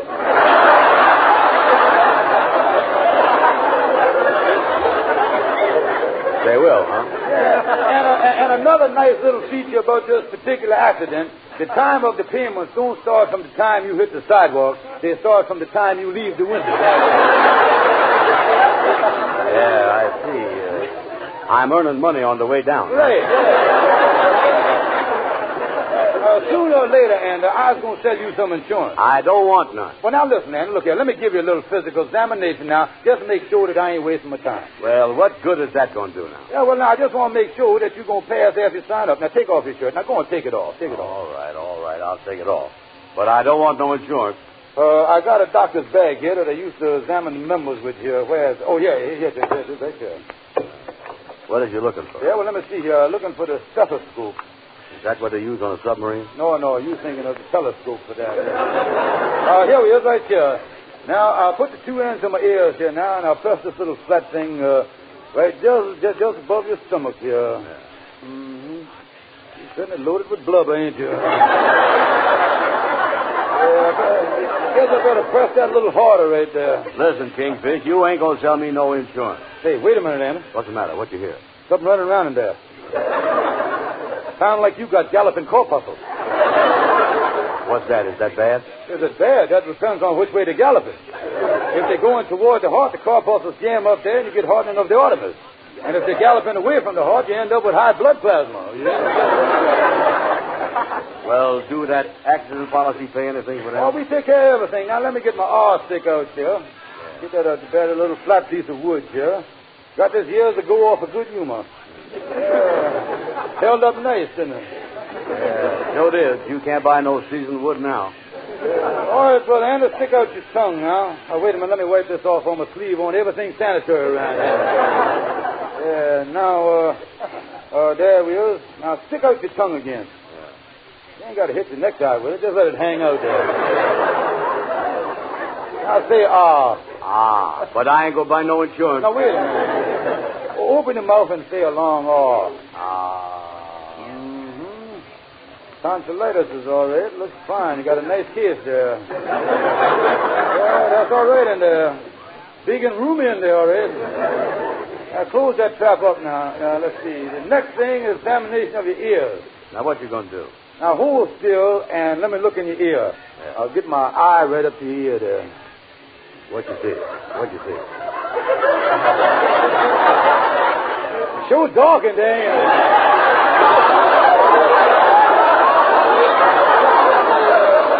Wait a minute, tell you what I'll do. I'll get my flashlight. Yeah. Now, I'll turn my flashlight on here, and I'll put it right against your ear. Mm-hmm. Now, you hold it there while I go around the other side and look in the other ear. Yeah, that's more like it. Now you're talking. What you see? The light's coming through all right, yeah. Something flipping around in there. I guess that's the epiglottis. Yeah, your ear's all right. And my advice to you is to grab all the insurance you can get right now. Listen, all I want to grab is my hat and get out of here. Well, now, wait a minute, Andy. Come back here. Now, come back here. You can't.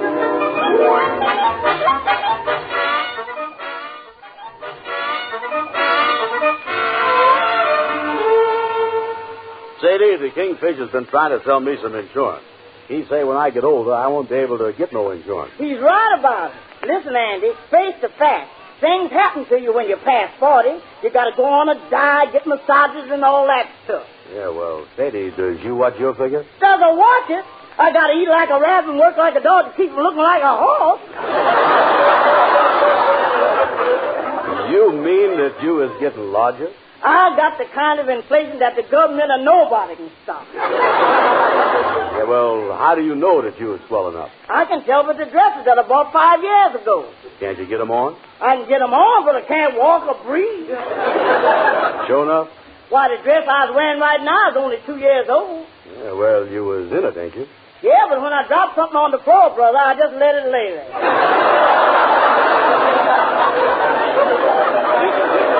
Yeah, well, listen, Sadie, I see people 40 years old look as good as they did when they was 20. Well, I can tell you why the women look as good. Why is that? It's a little thing called makeup. Makeup? Do the women use much of that? And when they're 20, just a touch of powder.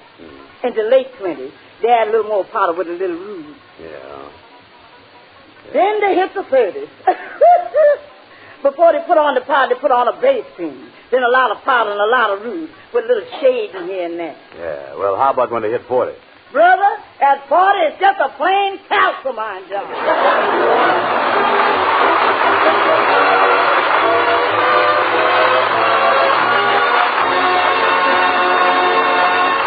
I'm sitting on top of the world. What you doing up there, man? Just rolling along. Just rolling along.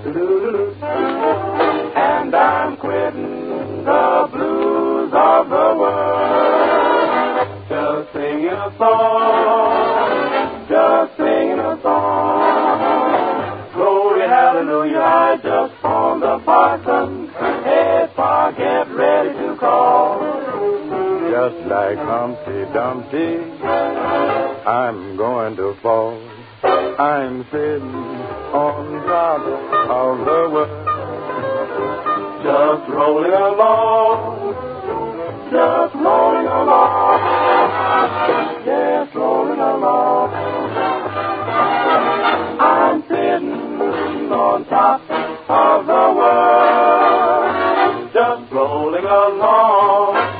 Rolling along. Glory, hallelujah, I just found the parson. Hey, Pa, get ready to call. You mean me, all? Yes, just like a Humpty Dumpty, I'm getting ready to fall. Ma, I'm sitting on top of the world, way up on top. Just rolling along. and singing my song. 'Cause rolling in sunshine, rolling in health, means more than rolling in wealth. So I'll keep rolling along.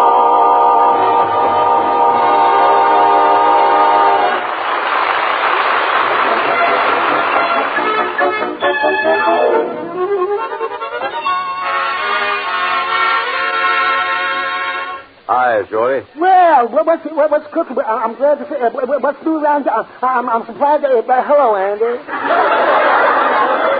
Say, listen, Shorty. I'm dodging the kingfish. He's trying to sell me some insurance. Oh, he was over to try to sell me some. No fool. When did he leave here? Let me see. He let me up off the floor exactly 3:30. Oh, I tell you, this kingfish is putting the pressure on me. The first time the kingfish was in, I was busy with a customer. I was shaving Nick Williams. Oh, yeah, I know Nick. He got me so excited, he made me Nick. Yeah, well, tell me this, Shorty. Has you ever bought any insurance in all your life? No, Andy. I tell you something. I used to sell insurance at one time. Sure enough, you did? Oh, yeah. The company that I work for, they put me through school, and then when I started out, they gave me a beautiful briefcase to carry all my papers in. A solid leather briefcase. I waited for them for 6 months and didn't make but one sale, but, man, it sure was a pip. Yeah, what'd you sell? I sold a state life policy that I sold a health magazine combination that was the best. I sold a fire and theft that was the briefcase.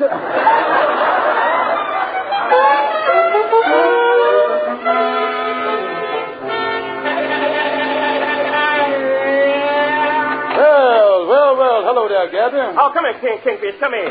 Gabby, I'd like to sell you some insurance. Definitely not interested, Kingfish, definitely not. Yeah, well, now, you ought to have some accident insurance, Gabby. Anything can happen to you. Who knows, someday you might fall out of the Empire State Building. Yeah, I had a friend that fell out of an office building once, but he was saved. Oh, yes, indeed, he was saved. On the way down, he caught on a flagpole. Oh, saved his life, huh? Yeah, they pulled him in and sundown. Oh, yeah. Gabby, you really ought to buy some insurance.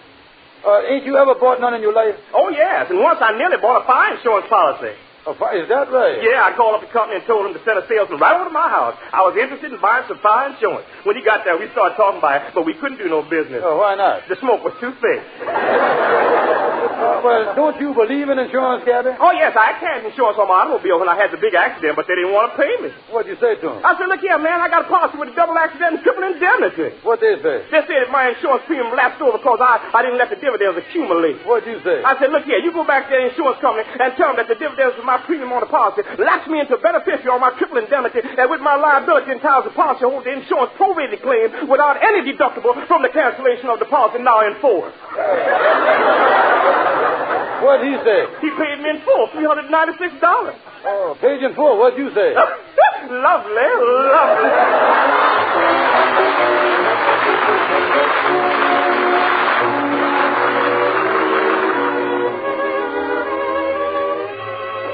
Well, hello there, Andy. What you doing over the house here? Come in. Well, the kingfish has been after me all morning about insurance again. Wanted to see me this afternoon.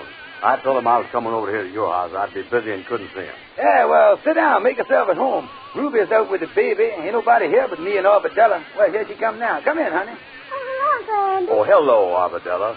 Look at you. You're getting prettier every day. Thank you. Yeah, what you reading there, honey? A book. I can read now, Andy. Say, Andy, I won't wash my face and hands and change my shirt. Why don't you sit there with Arbadella on the sofa? Okay, good idea. Well, I'll see you later. Yeah, sit down, Arbadella.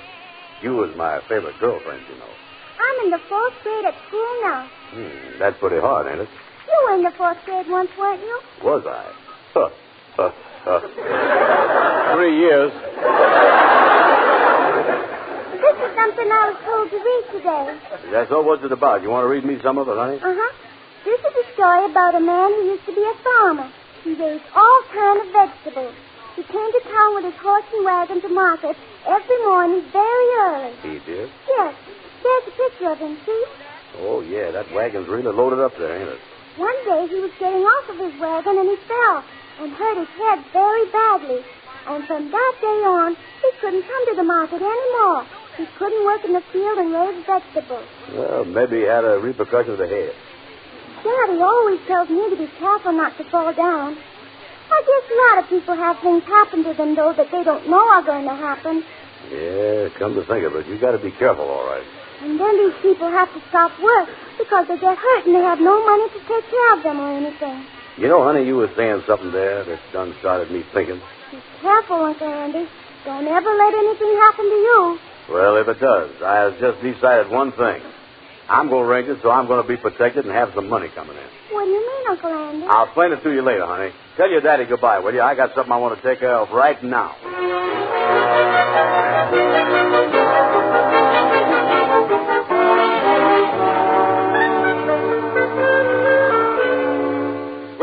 Brother Andy. Glad you come to your senses. Here's the pen and here's the policies. Just sign on the dotted line right there. You're okay. I'll sign all 3 policies. Yeah, that's accident, life, and burial. You know, Kingfish, you'll never know what made me decide to change my mind and take these policies. Well, whatever it was, Andy, you're doing the smart thing signing them policies. Well, there he is. I feel like a new man now. Got a feeling of security. Well, I got to get on home because I'm going out tonight. I'll see you later. Well, so long, Brother Andy. Thank you for the business. See you soon. So long. So long. Well, 3 policies. Let me see how much they're going to make on this deal now. On the life insurance alone. Hello? Hello, Uncle Kingfish? Yeah. This is Arbadella. Yes, honey. I told Uncle Andy that story you told me to tell him. When do I get my 50-cent commission?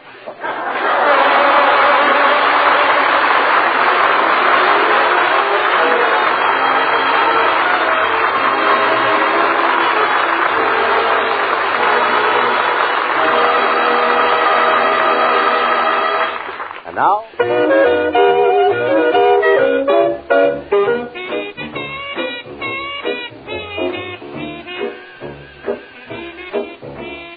Now, this is a story about Honest John Jones, who went to work in Joe Grubb's grocery store. Joe asked John, would he take $25 a week? What'd he do, man? What'd he do? He took it. Every chance he got. Uh-oh. Yeah, but one day Joe discovered what John was putting down. Yikes! So he tapped him on the shoulders, and this is what he said. Hey, John, put your glasses on. Now you must count better than this, you know. When you work for Dead-Eye Joe, oh, John. Come on, come on. Hey, John, put your glasses on. Now you know that stuff like this won't go. 2 from 8 leaves more than 4, oh, John. Come on, come on. Your salary is 10, your bonus is $15 to boot. Yet every week you're stepping out in a brand new $50 suit. Hey, John, keep your glasses on. Now you must take a little, I do agree. But you must leave some for me, oh, John. Come on, come on. The business is fine and everything's moving off the shelf. But still I know I had more dough when I was working for myself. Hey, John, keep your glasses on. Say you're my friend and I love you so. But somebody's got to go, John. Come on, come on. Come on, come on. Now the business got better, but John got worse. Joe sold the store and put it in reverse. Now Joe is working for John.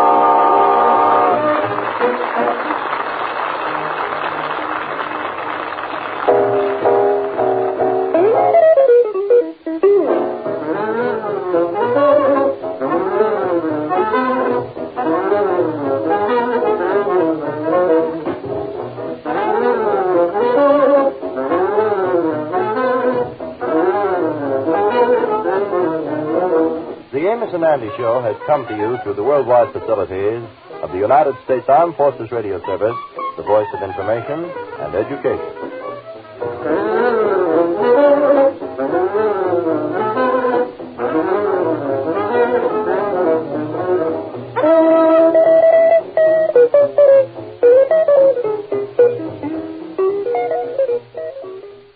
Palmolive Soap, your beauty hope, and Luster Cream Shampoo for soft, glamorous, caressable hair bring you Our Miss Brooks, starring Eve Arden.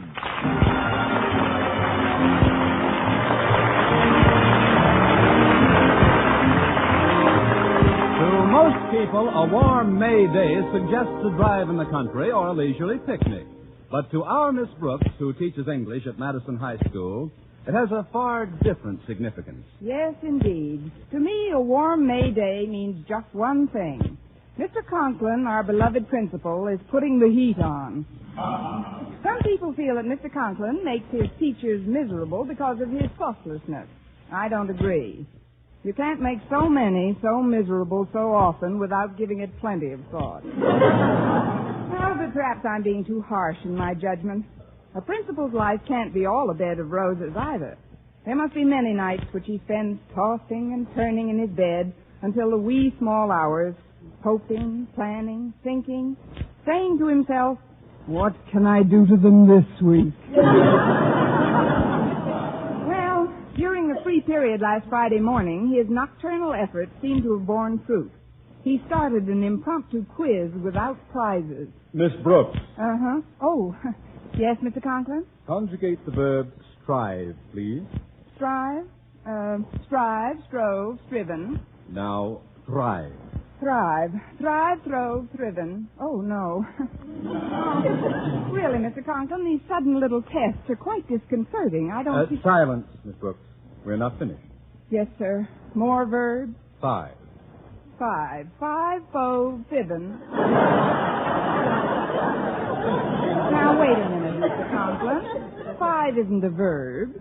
Thank you, Miss Brooks. I knew my visit to your room would produce some valuable bit of information. Now, my main reason for dropping in, however, was to ask you to do me a favor, Miss Brooks. As you know, Sunday is Mother's Day. Yes, I know, Mr. Conklin. Thanks to a special savings plan I started in February, I was able to send my mother a card this morning. But what did you want me to do for you? I'd like you to take this package home with you and keep it until Sunday morning. It's a little Mother's Day remembrance for Mrs. Conklin, and I don't want her to stumble upon it before time. Wonderful woman, Mrs. Conklin, and she's trained our daughter Harriet to be a duplicate of herself. Really? Yes. Yes, between them, they're the 2 biggest snoopers in the county. That makes it unanimous. I'll be happy to keep the package for you. Thank you, Miss Brooks. I hope my daughter Harriet remembers Mother's Day. Lately, she's had her mind on nothing but that moronic manager of the baseball team, Walter Denton. Walter isn't so bad, Mr. Conklin. Of course, he's not a brilliant student. Brilliant. Walter Denton is Madison's gift to subnormality. The thing that annoys me most is the way he bounces. He never goes anywhere. He always bounces there. Hiya, Miss Brooks. I just thought I'd bounce in for a minute. Well, if it isn't the human handball. Oh, hello, Mr. Conklin. If I'm interrupting anything, I'll just bounce along. No, Walter. Mr. Conklin was about to dribble back to his office. That is, you were finished with me, weren't you, Mr. Conklin? Quite. Good morning, Miss Brooks. Goodbye, Mr. Conklin. Hasta la vista, Mr. Conklin. I learned that in Spanish. It means see you later. Oh. Well, no se lo veo a usted primero. What does that mean, Miss Brooks? That means not if I see you first. Now, what can I do for you, Walter? Well, I need some advice, Miss Brooks. And as is my wont when I want advice, I've hied myself to my favorite English teacher. And for that matter, my favorite any kind of teacher. Are you sure it's only advice you want? Oh, sure, Miss Brooks. It's about a Mother's Day gift, but a very special type of mother, Miss Brooks. That is, well, I know it's impossible right now, but just for supposition's sake, suppose you woke up one day and found yourself a mother. I have a mother. Of course, she's miles away. No, Miss Brooks, I didn't mean it that way. I mean, if you awoke to find that you were a mother. Now, what would your first question be? What did it weigh, Doc? Are you sure, Miss Brooks? Are you quite certain you wouldn't say, how is my husband? Not me. I might say, who is my husband?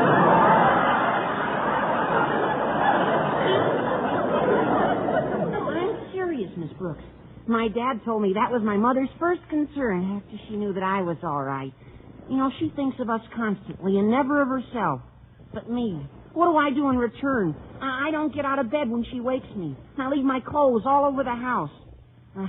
Sunday's Mother's Day, Miss Brooks, and I've got to make it up to her. Well, that's pretty short notice, Walter, but I have a suggestion for you. You have? Yes. Sunday morning, wait till your mother starts to make breakfast. When you're sure she's in the kitchen, close the door quietly behind her. Then? Then gather up all the clothes that you've scattered around the house. Then? Then put them in a big suitcase. Then? Then run away from home. I'm just teasing you, Walter. There's only one way you can make your mother happy, and that's by turning over a new leaf. Well, I'll try, Miss Brooks, but meanwhile, that's just supposing again.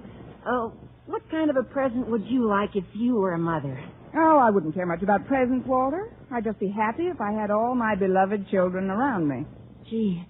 Oh, of course, my mother only has this one beloved child. Me. But it is a lovely sentiment. However, I'd still like to figure out a little gift of some sort. Now, what would make a young mother like yourself happy? A young father like Mr. Boynton. Oh, which reminds me, Walter, it's time for me to get down to his laboratory and pick him up for lunch. Oh, did he invite you for lunch today? Of course he did. About 10 minutes from now.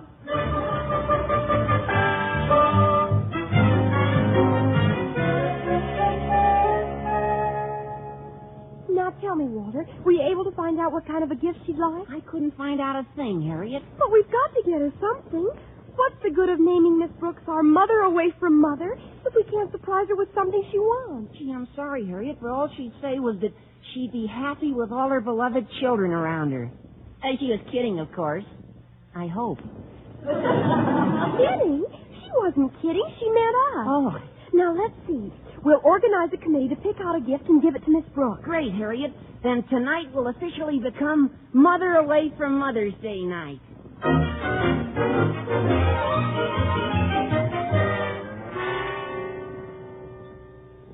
Well, now that we're finished with lunch, Miss Brooks, I've got a surprise for you. Surprise? What is it, Mr. Boynton? Guess. You're picking up both checks. No. I'm picking up both checks. No. Then I give up. Miss Brooks, I want you to meet my folks. Why, Mr. Boynton, you've only known me for 5 years. This is so sudden. I just found out they were coming to town myself. You see, they usually spend Mother's Day with my married brother, but Mom decided that this year it's my turn. To do what? Oh, your turn to spend Mother's Day. That's right. You'll love my mother, Miss Brooks. She used to be a school teacher, too, you know. As a matter of fact, she worked herself up until she was a principal. You got to get pretty worked up to be a principal. Oh, I'm sure we'll get along splendidly. And you'll be crazy about my dad. Oh, what a sense of humor he's got. He's the one who told me the joke about the quizmaster who called out, "I've got a lady, doctor," but before he could ask her any questions, she stuck a thermometer in his mouth and took his pulse. Isn't that a scream? Your father sounds like more fun than a barrel of nothing. May I ask you a rather personal question about your folks? Oh, certainly, Miss Brooks. What is it? How long did they go around together before they were married? 9 years. I see. Folks believed in long engagements in those days, I guess. Oh, they weren't engaged until 6 weeks before the wedding. 6 weeks? Mm-hmm. Once Dad makes up his mind about something, he's greased lightning. I could have used a little greasing the first 8 years.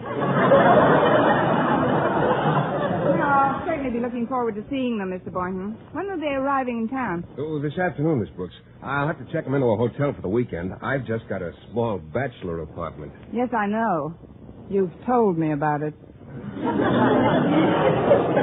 your folks would like to drop over to my place tonight. I'm sure my landlady, Mrs. Davis, wouldn't mind my dusting the living room a little. Oh, that's just fine with me, Miss Brooks. That'll give my folks a chance to rest up from their trip and have some dinner before they meet the girl about whom they've heard so much. Why, Mr. Boynton, you mean you actually wrote to your folks about me? And how, Miss Brooks? I've written them many times about how gay and youthful and exuberant you are. I am? You have? Darn right. I remember in one of my most recent letters to them, I said you were more like a pupil than a teacher. In fact, I think that was a letter in which I described you as a great, big, overgrown kid. Maybe I better take something. You should have seen the answer I got from Dad. He said, "Whatever you do, son, don't rob the cradle."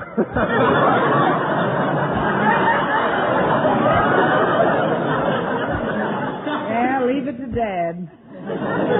Oh, he was jesting, of course. He loves youngsters.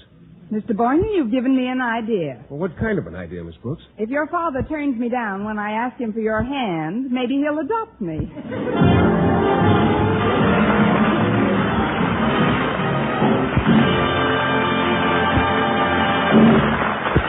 Our Miss Brooks, starring Eve Arden, will continue in just a moment. But first, here is Vern Smith.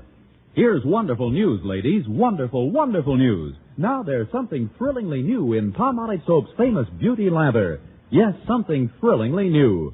Palmolive's famous Beauty Lather now brings you new fragrance, new charm, new allure. Millions of women will prefer Beauty Lather Palmolive over all other leading toilet soaps the minute they try it. For Palmolive Soap's famous Beauty Lather now has a new, clean, flower-fresh fragrance for new allure, new charm. So, ladies, forget all other beauty care and use Palmolive Soap the way doctors advise for a lovelier complexion. Just stop improper cleansing and instead wash your face with Palmolive Soap 3 times a day, massaging Palmolive's wonderful Beauty Lather onto your skin for 60 seconds each time to get its full beautifying effect. Then rinse. That's all. All types of skin, young, older, oily, respond to it quickly. Don't wait another day to try Palmolive's Beauty Lather. You'll be thrilled by its new fragrance, new charm, new allure. Thrilled again by the fresher, brighter complexion doctors prove may soon be yours. For new loveliness all over, use big bath-size Palmolive in tub or shower.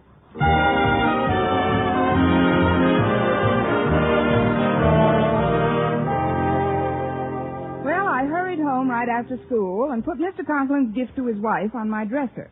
Then I started to make myself and the house as presentable as possible before Mr. Boynton's parents came over that evening. First of all, I shampooed my hair and set it in pin curls. Then I put on an old, oversized house dress, which I'd borrowed from Mrs. Davis.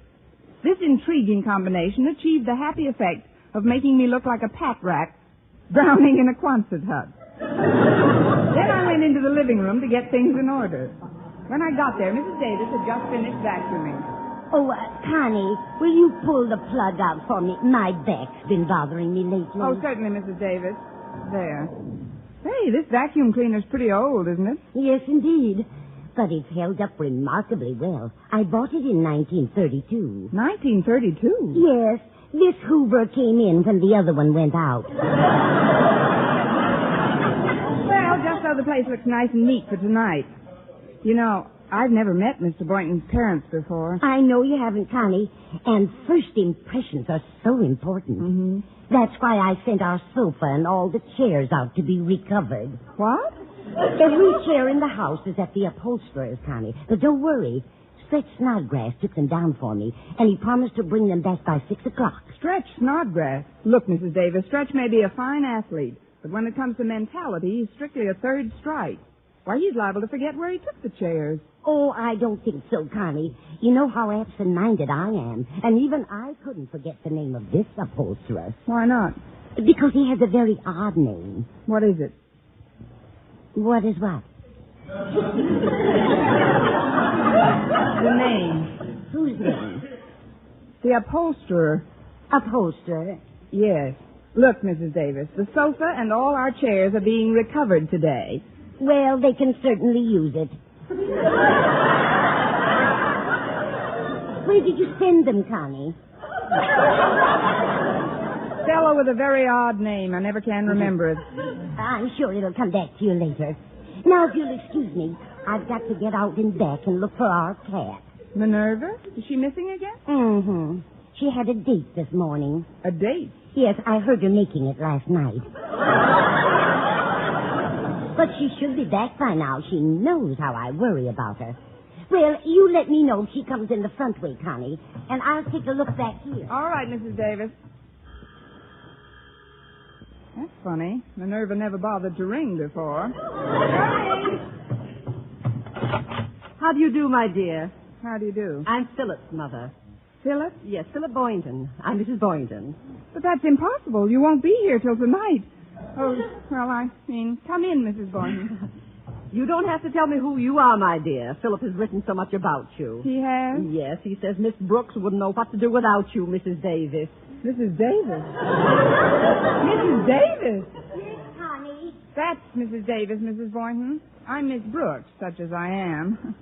We've got company, Mrs. Davis. Oh, she came in the front way, did she? Yeah, she's right here in the living room. Well, you tell her she's a wicked cat and put her under the piano. Yes, Mrs. Davis. You're a wicked cat and get under the... Oh, no. Oh, you'll have to forgive me, Mrs. Boynton. I didn't expect you until after dinner. Oh, well, that's perfectly all right, Miss Brooks. As a matter of fact, I owe you an apology for not recognizing you. But it was rather dim in here. Not dim enough. But where's Mr. Boynton? Or should I say, where are Mr. Boynton? Or Mrs. Boynton? Where's everybody? Well, they had a little trouble parking the car, and I wanted to meet you myself first anyway. Philip's written so much about you. You must see an awful lot of each other. Well, we do teach at the same school. I understand you were a teacher at one time, Mrs. Boynton. Yes, indeed, for many years. Oh, it's remarkable. You still look so well-fed. Useful. May we come in? Oh, it's the boys. Hello, Philip, my dear. Hello, Mom. Well, I see you two have met. Yes, indeed. We're old friends by now. Well, here she is, Dad. It slipped me 5, my dear. 5 what? Oh, fingers. How do you do, Mr. Boynton? Well, I do pretty well for an old codger. Old codger? It caught you that time, didn't I? I told you, what a sense of humor. He's hot stuff, all right. Phil's written is all about you, my dear. I hear you're just like a mother to Miss Brooks, Mrs. Davis. This house dress has got to go. This isn't Mrs. Davis, Harvey. It isn't? Oh, of course not, Dad. This is Miss Brooks. Oh. Why are we all standing out here in the hall? Yes, let's all go in and stand in the living room. Follow me, please. Well, here we are. Now then, Mrs. Boynton, if you'll just come over to this lamp, that's a very comfortable place to stand. Mr. Boynton, you stand over there by the piano. I don't understand, Miss Brooks. Where are all the chairs? They're out being recovered. I didn't expect you for hours yet, Mr. Boynton. This is a terrible thing to do to anybody. Oh, I'm sorry, Miss Brooks, but it couldn't be helped. You see, there was a convention in town, and I couldn't get the folks' accommodations anywhere. You know how big my room is, and, well, I wondered if you and Mrs. Davis could put the folks up for the weekend. Why, Philip, I'm surprised at you. You know better than to whisper in front of others. No, I'm sorry, Mother. I was just explaining our predicament to Miss Brooks. She was saying how delighted she'd be to have you stay for a couple of days. Well, now, that's what I call whopping hospitality. It's a whopper, all right. I wish you'd give me a hand with the garbage, Connie. I just can't... Oh, I beg your pardon. This is Mr. and Mrs. Boynton, and this, contrary to popular opinion, is Mrs. Davis. How do you do? Hello, Mrs. Davis. Good afternoon, Mrs. D. Nice little place you've got here. I just invited the folks to spend the weekend with us, Mrs. Davis. If you don't mind my doubling up with you, I figured they could have my room. Oh, that's perfectly all right. Oh, dear, the upholsterer. You folks must be tired after your trip. Why don't you go to bed? Bed? It's only 4:30 in the afternoon. Oh, Mrs. Davis was only kidding, Mrs. Boynton. She's got quite a sense of humor, too. Now, just remember one thing, Mrs. Davis. You can't kid a kidder, kiddo.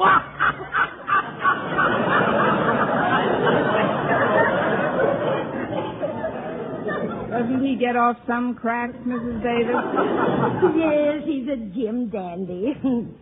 Now, if you folks will just follow me, I'll show you to your room. Or rather, Miss Brooks's room. Well, I could do with a bit of freshening up at that. Oh, nonsense, Mother. You're as fresh as the day I got you. Cut it out, Dad. Yes, cut it out, Dad. Oh, what am Please, Harvey, stop. I don't know where he gets some of his ideas. He's terribly original, don't you think, Miss Brooks? Oh, a second Oscar Hammerstein, Mrs. Boynton. Or to put it another way, the corn is as high as the elephant's eye.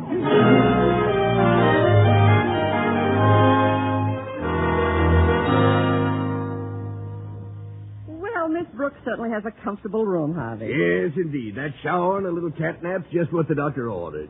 Tell me, Harvey, what do you think of Miss Brooks? Well, it's hard to tell in that outfit she had on, but once she combs her hair and climbs out of that gunny sack, I'll bet she's a looker. Yes, but what is she looking for? Oh, now, Mother, you think that every girl who meets him immediately sets her cap for Philip. Hey, what's this package on the dresser here? It says, for Mother. Must be for you. Oh, wasn't that thoughtful of Miss Brooks? She got a Mother's Day gift for me when she heard I was coming. I'm going to open it right now. Oh, but Mother's Day isn't until Sunday. Well, you know I'd never have the patience to wait. Let's see.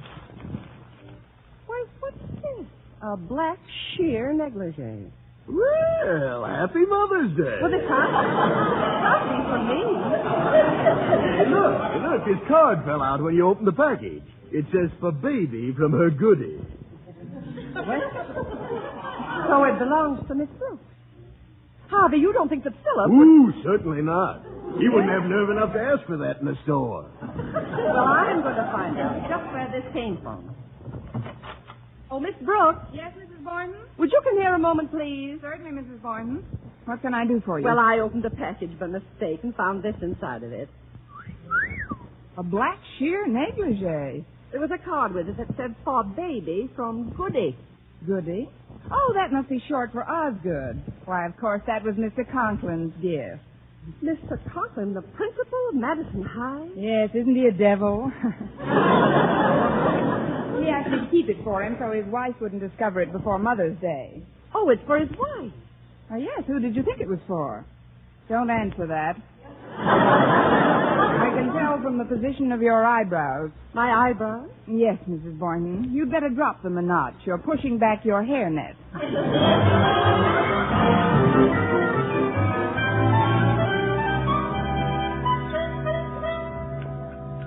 Well, it certainly was nice of you to invite us all to dinner, Mrs. Davis. Yes, indeed. It's delicious, too. Thank you, both of you. But Miss Brooks is the one who deserves the credit. She prepared it all. Oh, come now, Mrs. Davis. You opened every bit as much as I did.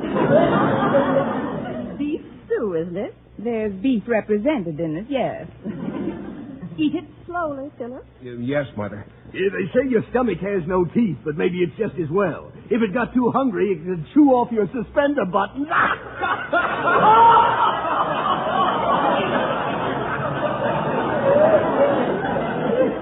He always gets me when I've got a mouthful. Now, Philip, he's such a baby. Yes.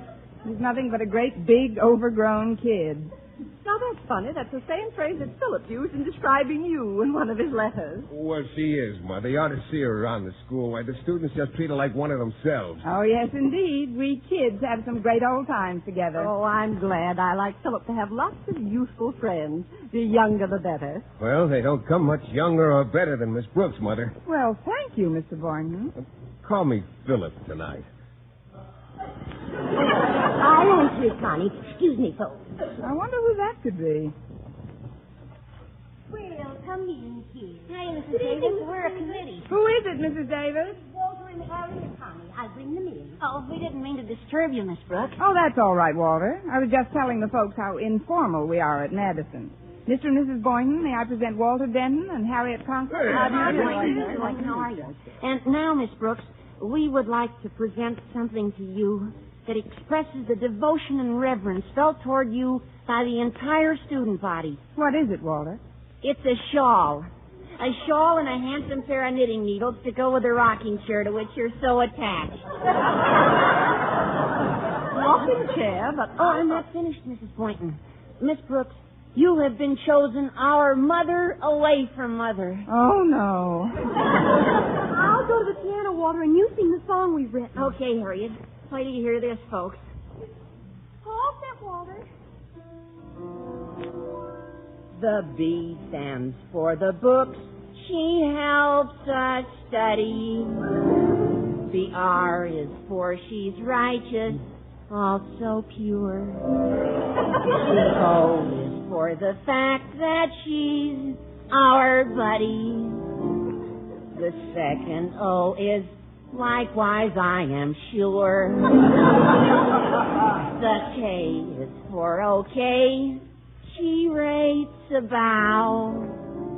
The S is for her sadly wrinkled brow. She's motherly, just like Elsie the cow.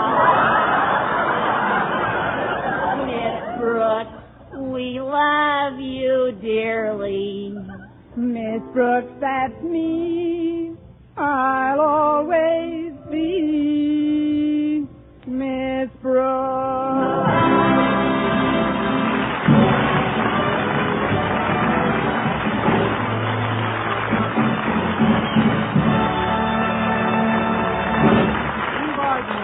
Our Miss Brooks returns in just a moment, but first...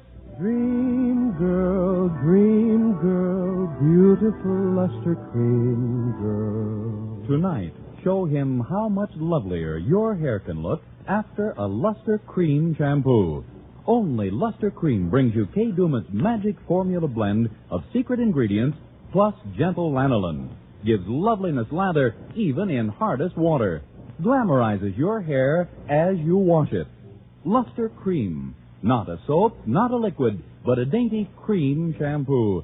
Leaves hair fragrantly clean, free of loose dandruff, glistening with sheen, soft, manageable. Gives new beauty to all hairdos or permanents. 4-ounce jar, $1. Smaller sizes, either tubes or jars. Tonight, try Luster Cream Shampoo and be a dream girl, beautiful luster cream girl. You owe your crowning glory to a luster cream shampoo. And now, once again, here is our Miss Brooks. Well, several days later, Friday night came to an end. As I escorted Mr. Boynton to the front door, he was in a strangely mellow mood. You know, Miss Brooks, I'm a man of many dreams, but more often than not, I find I'm shooting too high. Shooting too high, Mr. Boynton? Well, yes, in trying to find the right girl, for instance. It seems that subconsciously I'm always looking for a girl who's just like my mother. Attractive, yet sweet and unselfish. Well, don't give up the search, Mr. Boynton. Someday you're liable to find such a girl right under your nose. And I think that's a very nice location. What I mean is, when you gave up your room for Mother, I suddenly realized that you're not only attractive, but also sweet and unselfish. So, Miss Brooks, instead of just shaking hands like we usually do... Yes, Mr. Boynton? I'd like to say goodnight to you the way I do to my mother. With a kiss. A kiss, Mr. Boynton? Yes, on the forehead. There you go, shooting too high again. Next week, tune into another Our Miss Brooks show brought to you by Palmolive Soap, Your Beauty Hope, and Luster Cream Shampoo for soft, glamorous, caressable hair. Our Miss Brooks, starring Eve Arden, is produced by Larry Burns, written and directed by Al Lewis, with music by Wilbur Hatch. Mr. Boynton is played by Jeff Chandler, Mr. Conklin by Gail Gordon. Others in tonight's cast were Jane Morgan, Dick Crenna, Gloria McMillan, Frank Nelson, and Myra Marsh.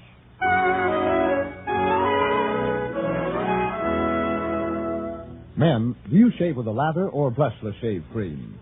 Palmolive shaving cream comes both ways.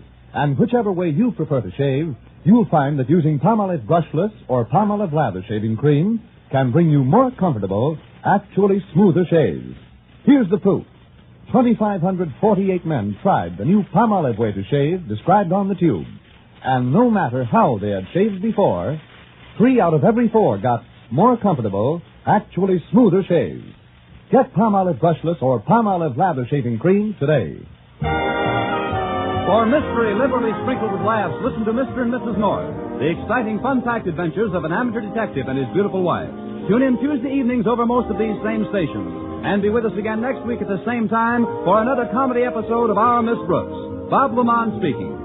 Stay tuned now for Life with Luigi, which follows immediately over most of these stations. This is CBS, the Columbia Broadcasting System.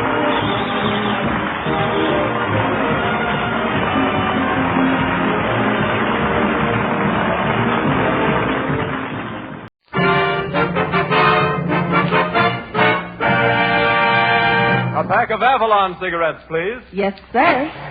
Oh, just a moment, sir. Don't forget your change. You'd never guess, but Avalon's cost you less.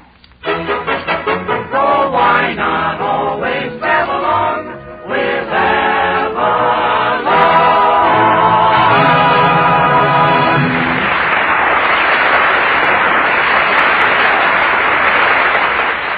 Good evening, friends. Good evening. This is Del King saying welcome to Avalon Time with Kurt Massey, Edna Stillwell, Jeanette, the Avalon Chorus, Bob Strong and his orchestra, and radio's red-headed ragamuffin, Richard Red Skelton. The orchestra opens the program with, well, all right.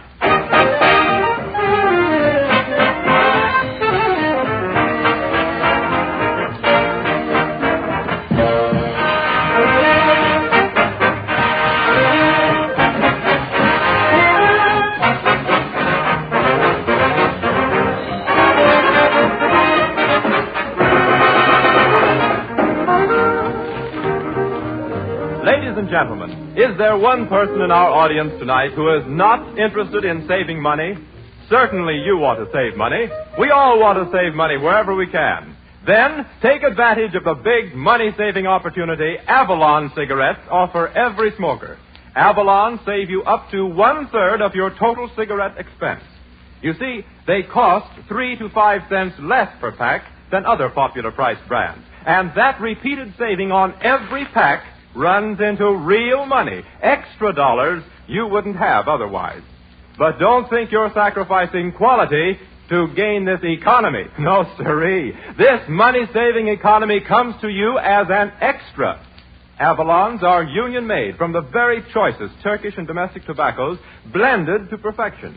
In fact, you couldn't get finer quality tobaccos in any other cigarette, regardless of price, regardless of brand. Truly, ladies and gentlemen, Avalons are the outstanding cigarette value on the market. Try a pack tonight.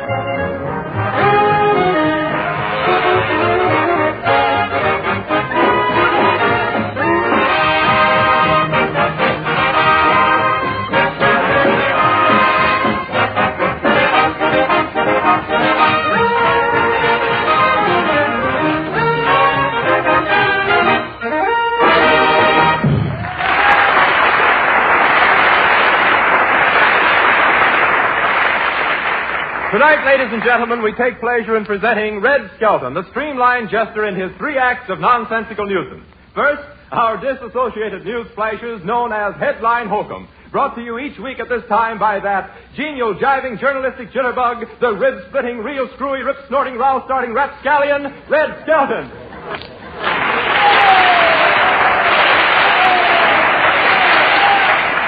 Thank you, and good evening, ladies and gentlemen. And now for the news. Detroit, Michigan. The 1940 automobiles are now on the assembly line. I bought a new car a couple of days ago. Already the fenders are wrinkled. Guess it's worried about the payments. It's a very comfortable car, though, only it's a little close to the ground. In fact, the seat is so close to the ground, every time you hit a bump, you get a road burn.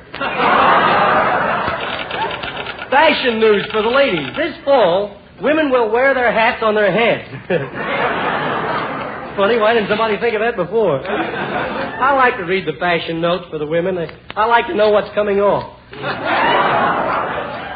New York City, New York. Billy Rose says that he's going to retire. After the World's Fair, he says, New York is on its own. Here's the news in the sporting world. Here are the standings in the National League. Cincinnati Reds are in first place, the St. Louis Cardinals are in second place, and the Brooklyn Dodgers are in Brooklyn. Washington, D.C. The President of the United States changes Thanksgiving Day. When informed of the President's actions, the Governor of Maine and Vermont said, quote, unquote. Changing the day to Thanksgiving Day is all right, but it's a little tough on those turkeys. I know how they feel, too. I don't know when I'm going to get the axe myself. All the gamblers in Chicago stopped betting on the horses. They're giving odds now on what day it is. No kidding, I heard that 3 coffee concerns went nuts this week trying to figure out what dates to put on those cans. Well, that just about takes care of the news, so I think I better get out of here before somebody with a hunting license takes care of me. So Jeanette will sing A Stairway to the Stars. Sing it pretty, Jeanette, but pretty.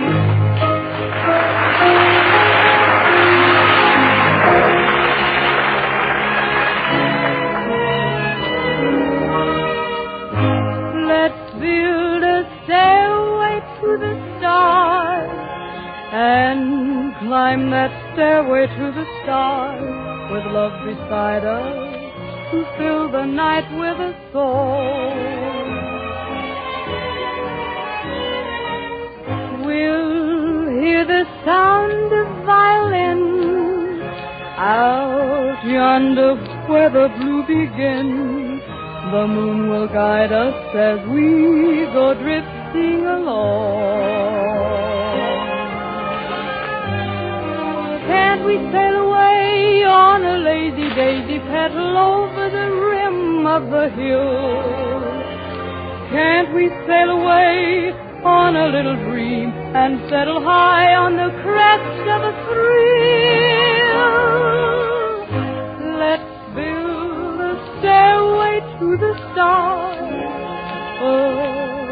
lovely stairway to the stars. It would be heaven to climb to heaven with you.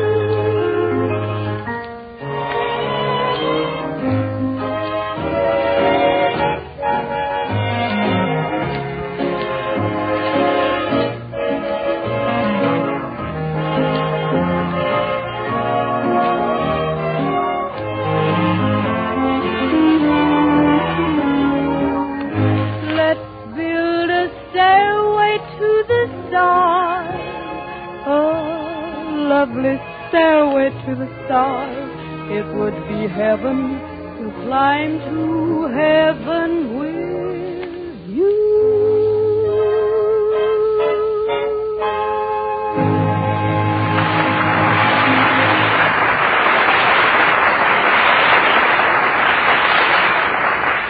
Well, Skelton, are we ready for the slice of life? Yeah, Del, and for those who might be listening in for the first time, I'd like to explain that the slice of life is a short playlet on things that happen in everyday life.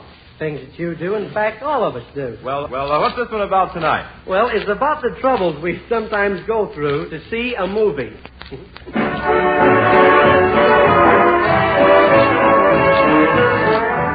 the scene, Del. The place, Main Street in your hometown. The time, a few minutes before the prices change at the theater. We see a young couple hurrying to the movies. The girl is played by Edna Stillwell, and the boy is played by Red Skelton. As the scene opens, he is counting her money. 45, 55, 60, 63. Okay, which show shall we go to? Well, I'd like to go on. Oh, look what's playing over there, a double feature. The Calling Dr. Kildare. Gee, I hope he gets there in time. Well, I've seen one of them. Yeah? Let's go over there. There's a good show. Look, they got bingo, screeno, date night, country store, bank night, and look, they're giving away a free automobile. Yeah? What's the picture? They don't have any picture. They haven't got time. Yeah. I know what let's do. What? Let's go see Stanley and Livingston. No, I don't like them tap dancers. Let's go down to the little 15-cent theater. No, let's go here. It's only a dime. No, I'd rather pay the nickel more. You don't run into the riffraff. Come on, let's go, huh? Well, here we are. 2, please. Right here. Say, would you like a bar of candy? What kind do you want? Oh, I don't know. What kind rattles the most when you unwrap it? I don't know. I'll just drop a nickel here in this machine. What'd you get? A Dixie cup. Well, come on. We better hurry or we'll miss the picture. Don Amici's not in. How far down, please? Oh, anywhere, I guess. Gee, it's awful dark in here, isn't it? Give me your hand, honey. You have to let go, sir. The ushers are not allowed to hold hands with the customers. Oh, that was funny, wasn't it? Yes, sir. And as soon as I'm off duty, I shall have a hearty laugh. Yeah. Right this way. There are 2 seats in the front row. In the front row? It's awful far. Ah, come on. It's downhill all the way. Come on. Here you are, sir. Thanks a lot, Usher. Pardon me, folks. Could we get through there? Oh, thanks a lot. Some seats, ain't they? Awful close to the screen. Yeah, and keep your hands off Hedy Lamarr. It sure feels good to sit down and relax, don't it? Pardon me, is there a single seat in there? Yes, there is. May I get through, please? Yeah. Take it easy, fella, will you? Kind of tight squeeze for a fat feller like me. Yeah. One of us is going to have to take a deep breath. Oh, wait a minute. This seat's broken now. Could I get through again? Yeah, okay. Wait just a minute, will you? Ready? 1, 2, 3. Thank you. All right. Well, gee, I'm glad that's over. He sure was fat. Fat? It's the first project I've seen with legs.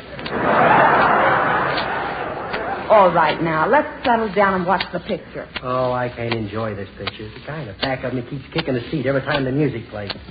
There he goes again. Hey, you, will you stop kicking the back of the seat? What did you say, buddy? Nothing. I was just telling my girl here. You sure got rhythm.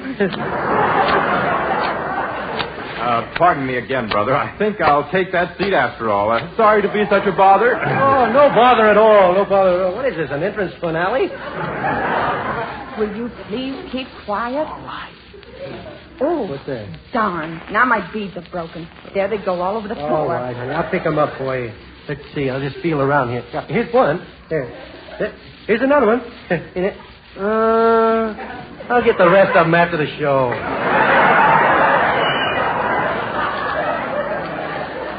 Pardon me, brother. I hate to do this, but would you let me through again? Hey, why don't you sit down and watch the picture? Listen, I've been in here since 10 o'clock this morning. I've seen the picture 5 times. Well, why don't you go home? I would, but I can't remember where I came in. Oh, shall we go home? No, let's stay and see the next picture. It's a murder mystery. I'd like to see a good murder. If you don't shut up, Buddy, you will. And, lady, would you mind taking that feather out of your hat? I can't see the show. Well, so what? Just laugh when I do. Yeah. That's a good one. Go ahead and laugh. I'd fix that feather if I had a pair of scissors. You wouldn't dare. Now, you keep out of this, Buddy. This is just between me and your mother. Yeah. She ain't my mother. Well, are you going to sit there and let that man insult me? No, listen, brother. I'll meet you out in the alley right after the show. Okay, brother, I'll be there. Yeah, you be there, brother. Oh, please, stop arguing. Everybody's looking at Well, you. let them look. Don't forget, Whiteside, in the alley after the show, and don't bring any help with you. I don't need any help. I'll be there alone. What's that? I said I'll be there alone. Oh, you said it, brother, because I won't be there.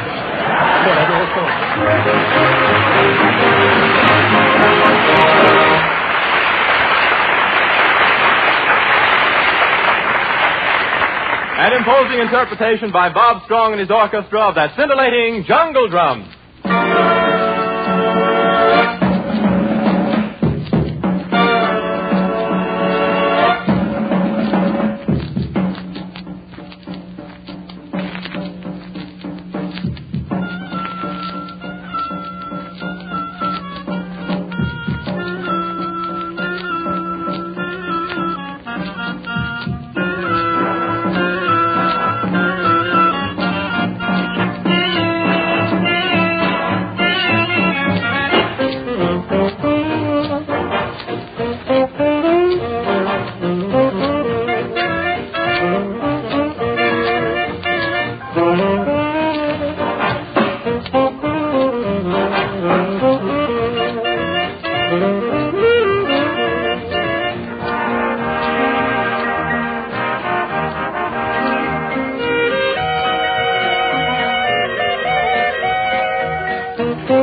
Ladies and gentlemen, did you hear what Chief O'Flanagan of the fire department said the first time he tried Avalon cigarettes?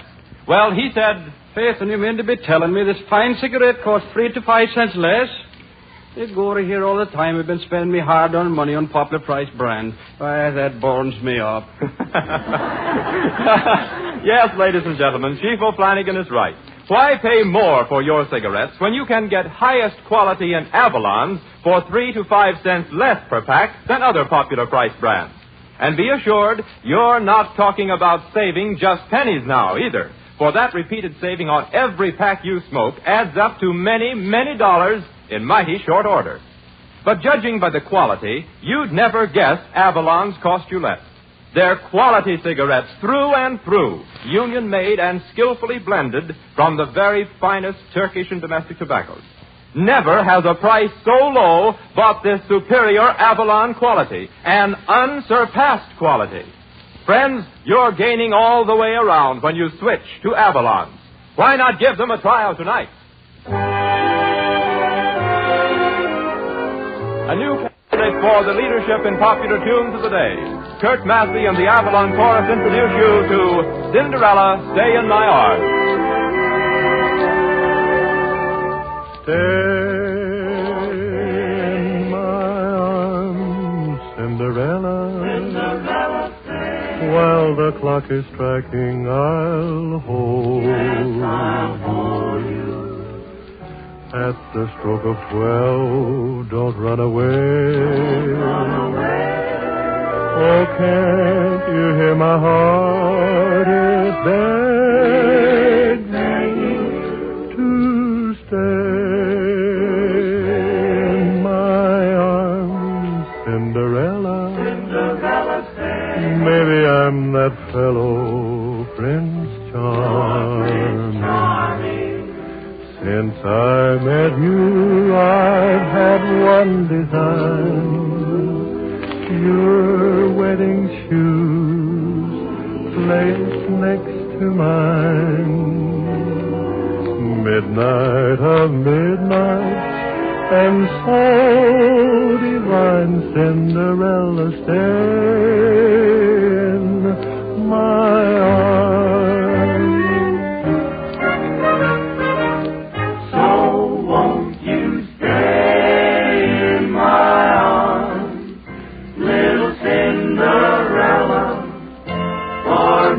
I'm that fellow, Prince Charming. Since I met you, I've had one design. Your wedding shoes placed next to mine. Midnight of midnight, and so divine, Cinderella, stay in my arms. Cinderella, stay.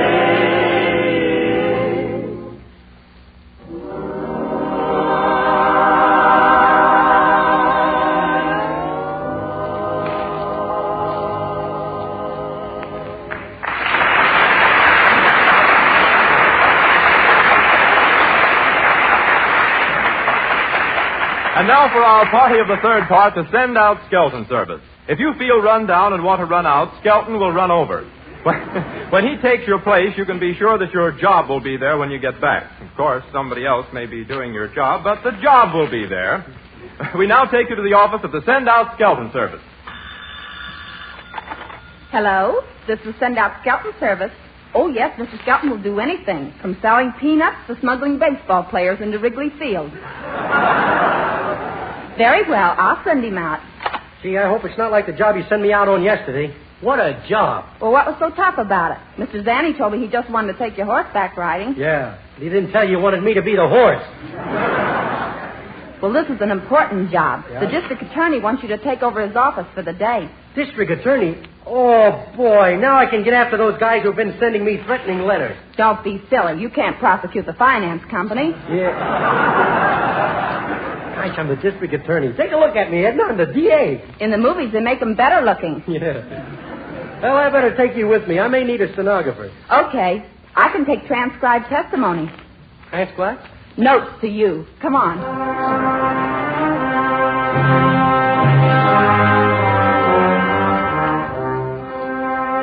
And it shall be the duty of the district attorney not only to prosecute the criminal cases perpetrated... I know. I listen to that program myself. But now this insurance right. How can we stop people from collecting money on insurance when they shouldn't? Well, that's easy. Stop selling insurance. Take the case of Mrs. Nosegay Smuck. She's already collected from us for 4 husbands already who've disappeared. But this time she gets no insurance unless she produces the body. Or a reasonably exact facsimile. Well, you think maybe it's a case of mistaken indemnity? All I know is that Mrs. Smug gets married, pays a $10 premium, reports that her husband is dead, and collects $10,000. That's a nice little profit, you ask me. Nice little profit? Why, it's liable to start a whole new industry. Say, I'll bet Mr. Smug was kidnapped by Killer Diller.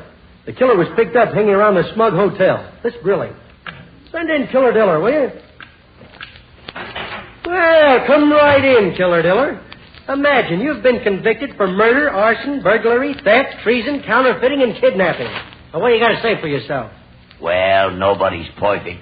Yeah. Oh, you think it's funny, huh? Why, you've taken so many raps, you're rap-happy. But this time, I'm going to see that you get the limit of 20 years and no discount for a regular customer.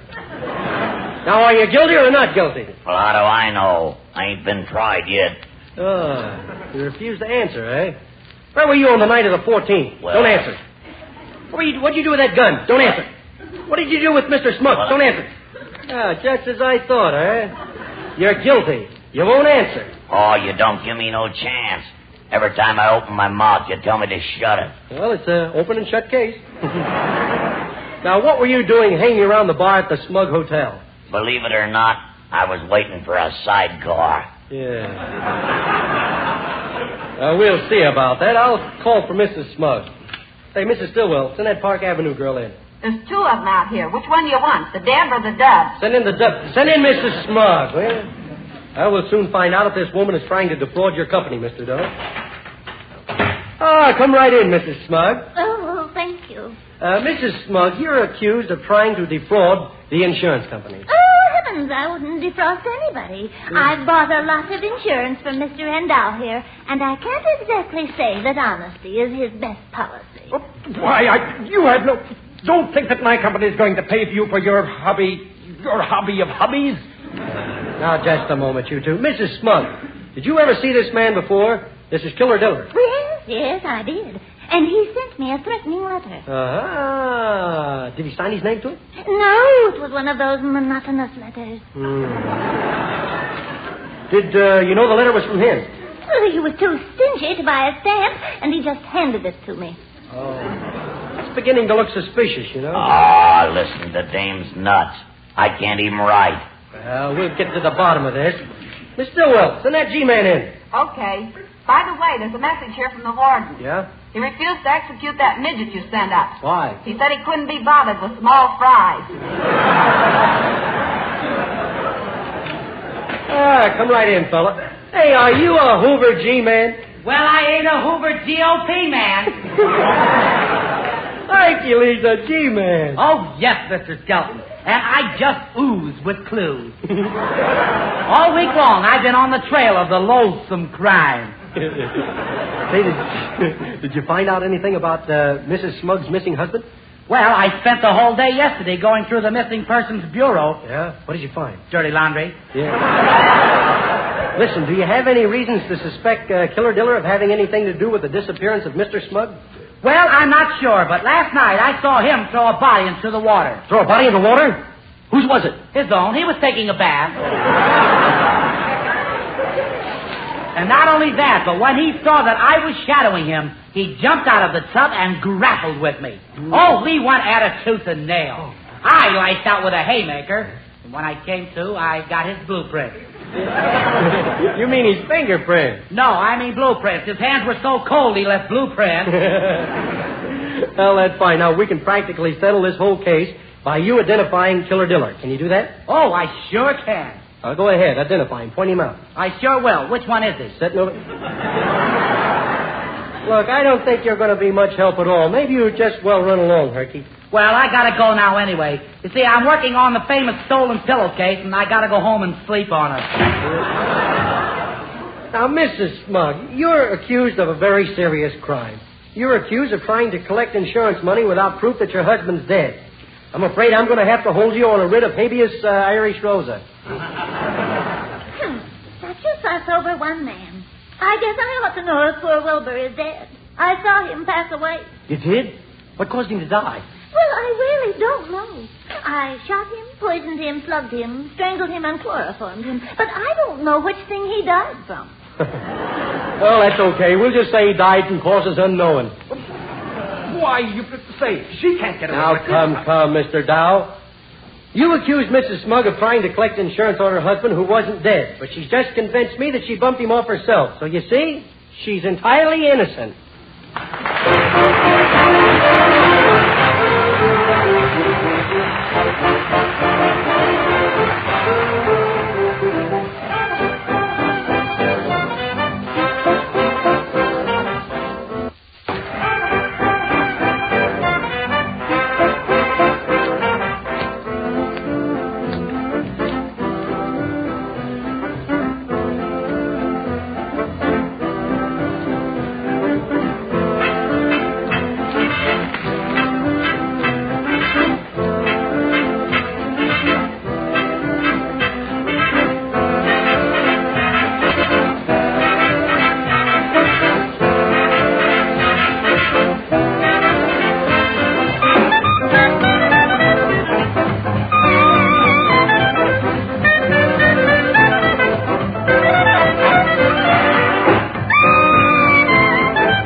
Well, Del, I guess old Pop Time's all set to sickle us right off the air. Yeah, say, Red, did anybody tell you the all-star football team called up and wants you to come over and help them? They did? Uh-huh. Hey, maybe they want me to coach the team. No, they want you for tackling, dummy. Oh, what's the use? Good night, everybody. We'll see you next week.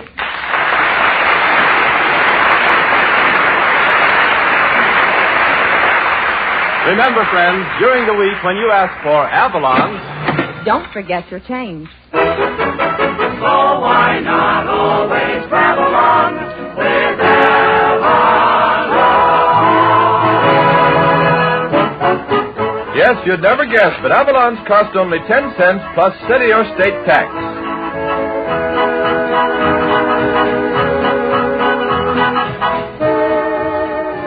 Be with us next Saturday evening at the same time when the Brown & Williamson Tobacco Corporation will again present Avalon Time. Del King speaking. Good night.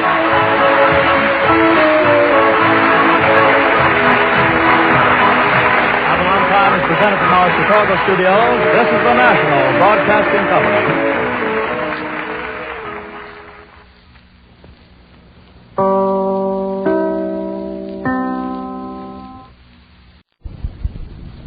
It's new. It's amazing. It's Prell, P-R-E-L-L, Procter & Gamble's new Radiant Cream Shampoo with a handy tube.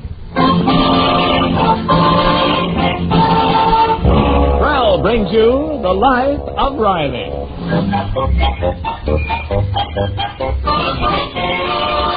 Prell, the shampoo that removes unsightly dandruff in as little as 3 minutes and leaves hair radiantly clean, radiantly lovely, presents The Life of Riley, with William Bendix as Riley.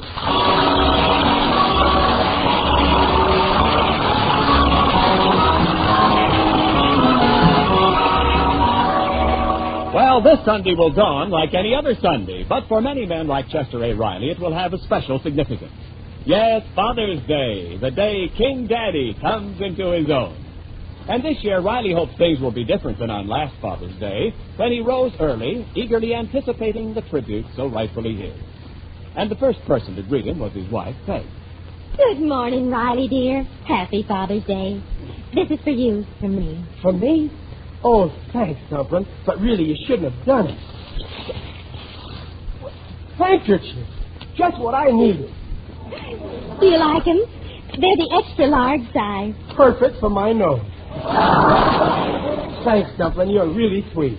Well, you deserve it, dear. After all, you are a father. Yeah, but I owe that all to you. little later. Good morning, Daddy. Happy Father's Day. Here's a little something for you. For me? Oh, Babs, you shouldn't have done it. Now, let's see what she... Oh, Babsy, darling, just what I needed, a mahogany lunchbox. Daddy, it's a cigar humidor. Oh, well, it's really beautiful, honey. Boy, if I was a cigar, I'd love to lay in here. And finally, Riley was greeted by his son and heir, Junior, who said, Hello, Pop. Goodbye, Pop. Oh, Junior, you shouldn't have... Wait, Junior! Wait, Junior, come back. What's the matter, Pop? I'm in a big hurry. Well, didn't you forget something, Sonny dear? Forget? Forget what? Junior, you know what day today is today? Huh? Today? Yeah. Oh, yeah, of course. I almost did forget. I'll go get it now. Oh, that's fine. Junior, wait, can you give me a little hint what it is? Well, you know, gopher poison. I'll get you a pint. Junior, you know I never touched this. Gopher poison? Well, you told me to be sure and get gopher poison, Sonny, because you need it for the backyard. I'll be right back. Oh, wait, Junior, I'm going with you. Wait. A lot he thinks of me. All year long I slave for him, and on Father's Day he buys drinks for a strange gopher.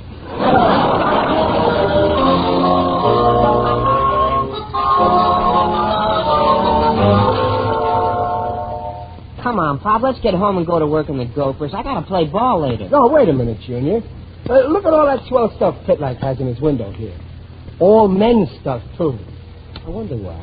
It's a haberdashery, that's why. He only sells men's stuff. Oh, come on, Pop, we're wasting time. No, we ain't. It's a good idea to see what people are trying to sell for people who want to buy. Someday you might want to buy something like that red bathrobe there with the blue dragon. Only $12.63. What a beauty. Me buy stuff in here? On my income? 30 cents a week? So what? It means a lot to people when someone they love remembers them. And it ain't the principle, it's the gift that counts.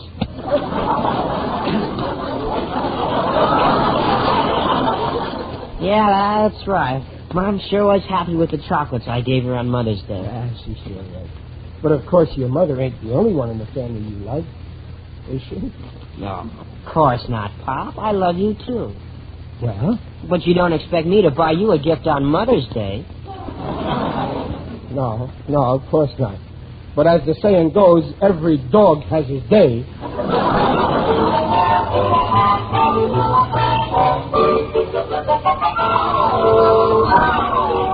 Yoo-hoo, Mr. Riley. It's me, Waldo Binney. Oh, hello, Waldo. Where are you, Waldo? In front of you. Lower your eyes a little. Oh, yeah. Hiya, Waldo. How's my little neighbor today? Oh, my sagging sacroiliac. Well, what's making it sad this time? I'm disappointed over the gifts I got for Father's Day. You're disappointed. But, Waldo, you have no kids. I know, but we have 3 turtles, Manny, Mo, and Jack. And every Father's Day, my wife gives the turtles something to give me. Oh, I see. Well, that's sweet. What did the turtles give you this year? A box of dead flies. Now, at least you got something. My Junior forgot all about it. Well, you know how boys are. It probably just slipped his mind. No, you don't understand, Waldo. It goes deeper than that. I always say, show me where a boy forgets his father on Father's Day, and I'll show you a father who's too stupid to raise his kids right.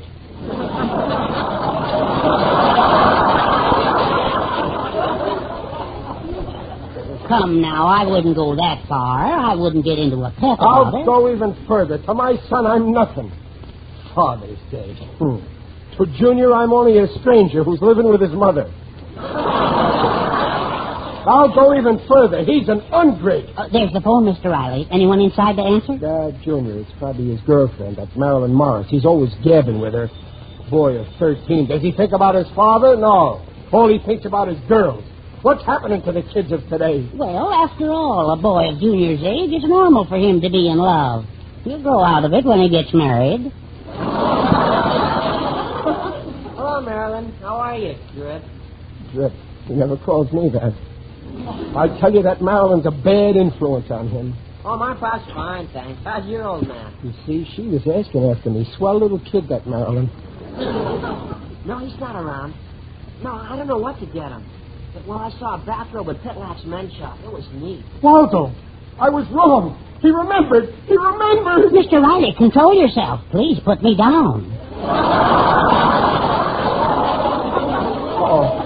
I'm sorry, Waldo. Yeah, I know, but gee, Marilyn, it cost $12.63. He's going to buy me a bathrobe. Ain't he a swell little ungrate? I know, but where can I get that kind of money? Okay, goodbye. Too bad, Mr. Riley. I guess you're not getting the robe after all. Who ain't? All he needs is $12.63, right? And it's for a good cause, ain't it? Me. I'll just slip the dough to him so he'll think he found it by accident, see? Oh, that's ingenious. Sure. Junior may be 13, but believe me, I'm his mental equal.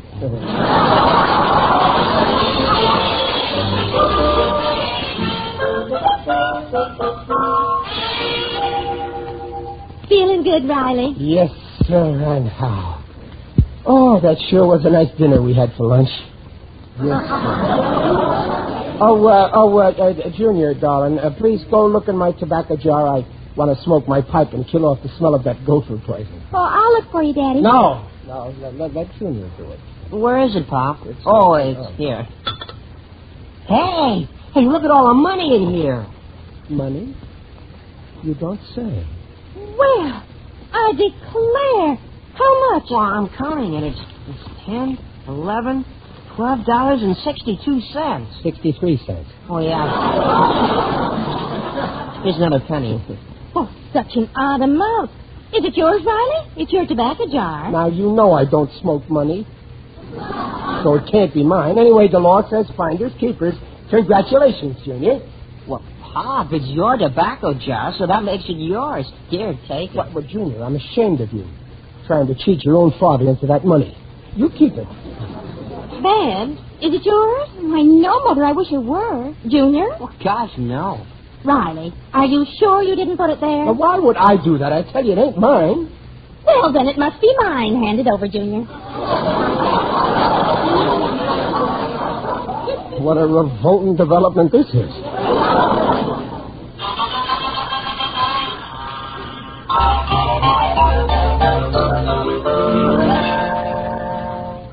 Did it work, Mr. Riley? Yes, sir, Waldo. It worked like a charm. I took the $12.63 that you lent me, and I slipped it into Junior's coat pocket. And then I spied on him. Oh, I'm all goose pimples. Yeah, and when he found it, he beat it right down to Pitlock's men's store. Oh, say, that's just splendid. But what if the boy catches us here in his room? No, he won't. Let's see. Maybe under the bed. Yeah, here's the box he brought home a while ago. What a loyal son. I bet he got you that bathrobe. Oh, he shouldn't have done it. Now, let's make sure that he did. Hurry, Mr. Rabbit. Yeah, I'm getting it open. Oh, boy.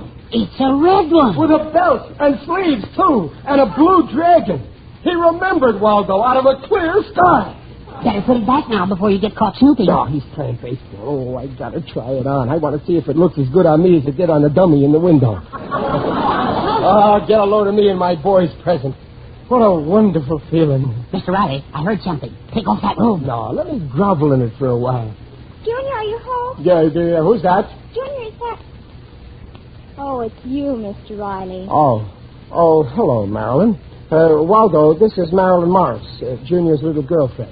I beg your pardon. Junior's fiancée. Oh.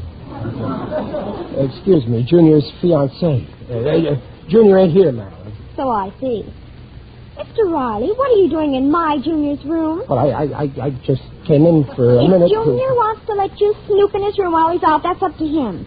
But once I marry him, it'll have to stop. She's moving in already. And just what are you doing wearing my father's robe? Well, I was just seeing if it's your father's robe. Why, yes. Didn't Junior tell you? No, I don't believe it. Junior got this for me for Father's Day. I'm awfully sorry, but it's for my father. You ask Junior when he gets home. So I'll just take it, please. Here, Marilyn. Thank you. Bye. Waldo, I gotta sit down. Now, don't take it so hard, Mr. Riley. This is how he repays me after all I've done for him. When he was born, who visited him in the hospital? I did. When he had poison ivy, who helped him scratch? I did. Plenty of sacrifices I made for that boy. Oh, dear. Under this vest of mine, my heart is bleeding for you. And how does he show his gratitude? He buys a gift for Marilyn's father with my money. Well, tell me, what sort of a man is this, Mr. Morris? He's nothing but a big bag of wind. He's an overstuffed stuffed shirt. He's snooty, he's obnoxious, and... Oh, how I wish I was him.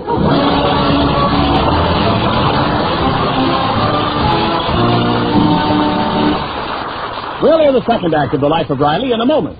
It's Tops on the Shampoo Parade. It's P-R-E-L-L Pro Shampoo. Yes, Prell, Procter & Gamble's Radiant Cream Shampoo in the handy tube. Prell's a shampoo hit for two reasons. First, Prell leaves hair more glamorously radiant than any soap shampoo. Because Prell can't leave a dulling soap film. Prell leaves hair radiantly soft, smooth, easy to manage. Second, Prell removes embarrassing dandruff in as little as 3 minutes. Doctors' examinations proved it. In most cases, even stubborn dandruff was controlled by 2 Prell shampoos a week. And Prell goes farther than any other known shampoo. It's concentrated for economy. So try the shampoo in the handy tube. Ask for Prell. P-R-E-L-L Pro Shampoo. Leaves hair radiant, gleaming bright. Not a bit of dandruff is in sight. Comes in a tube, handy too. P-R-E-L-L Pro Shampoo. Buy Prell shampoo.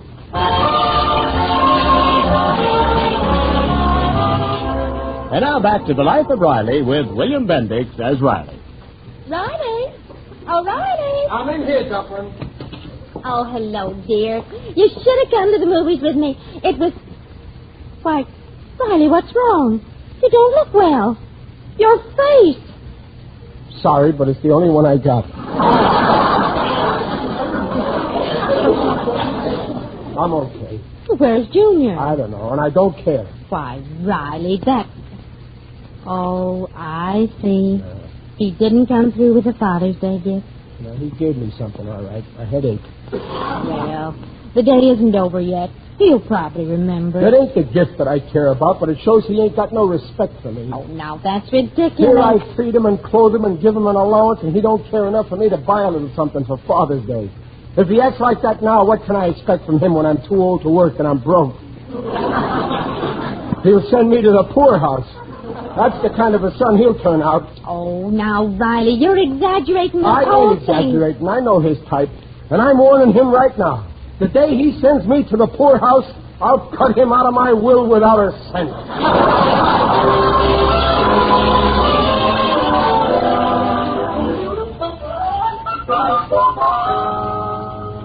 It's a very nice robe, Marilyn. You really think so, Mother? Junior selected it for me. I gave him the money. But your father can't use 2 robes, dear. But I didn't know you were getting him one, too. Now what'll I do for a gift? Well, you can give your father one of the presents your brother got for him. He got 2, a pipe and pipe rack. And you can return this robe to Pitlack. I have a better idea. I'm afraid Junior isn't going to get Mr. Riley anything for Father's Day. He was broke this morning. Oh, that's a shame. Mother, maybe I ought to send this to Mr. Riley and let him think it's from Junior. Well, you paid for it, dear, but don't you think... I'll do it. I might as well face it. Mr. Riley is my future father-in-law.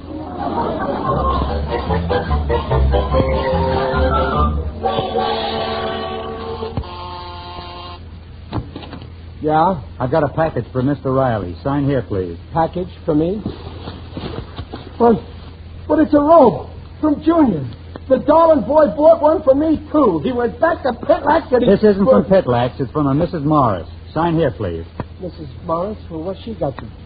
Well, then, this must be the same robe Junior got Marilyn's father. They're sending it back to me. Sign here, please. I get it. The Morrises feel sorry for me. Naturally, a man your age who can't sign his name. They took pity on me because Junior forgot me. Sign here, please. I may be drafted any minute.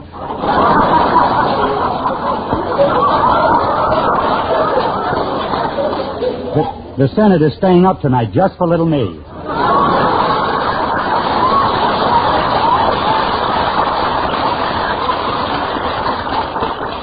Well, they ain't getting away with it.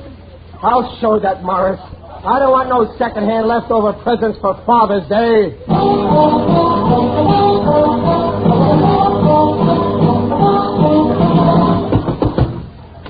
Yes? Oh, it's you, Riley. Mr. Morris, take back your cheesy bathrobe.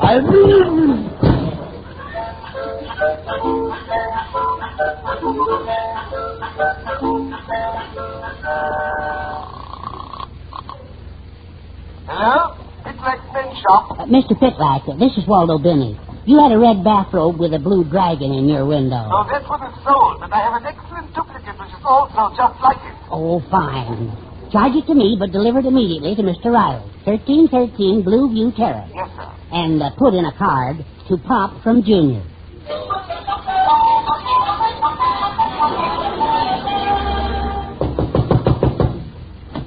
Yeah? Package for Mr. Riley. Sign here, please. Just hold this pencil and I'll steer your hand.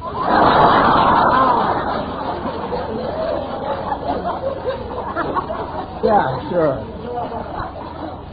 Wait a minute. This looks like... I thought so. That bathrobe is back again. That's Morris. He won't take no for an answer. Well, I'll fix him.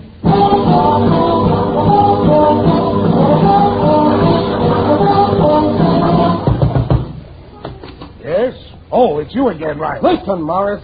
In case you didn't get me the first time, I don't want this bathrobe. Here.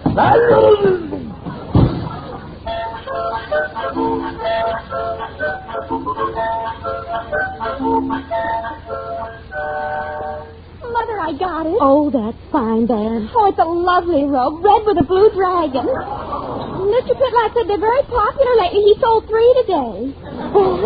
I've made out the card to Pop from Junior. Oh, that boy. Imagine forgetting about Father's Day. Oh, he's just a dizzy infant. I'll leave the robe on the couch in the living room. Oh, Daddy will be thrilled. Oh, it is nice. When your father sees it, he'll go wild.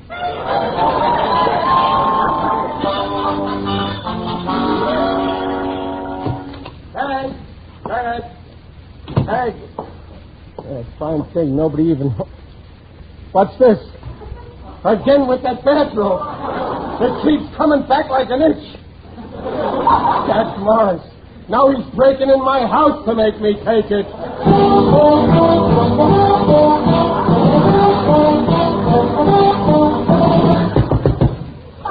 Yes? Oh, it's you, Riley. Now listen, I'm getting tired. You're getting tired. Well, it's me that's been doing the walking. I'm telling you for the last time to take back your bath. Now, and take her back.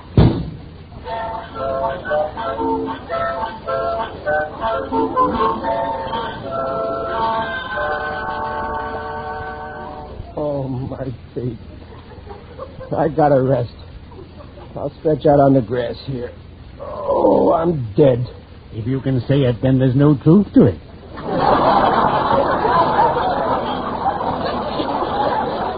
Who's that? It is I, Digby Odell, the friendly undertaker.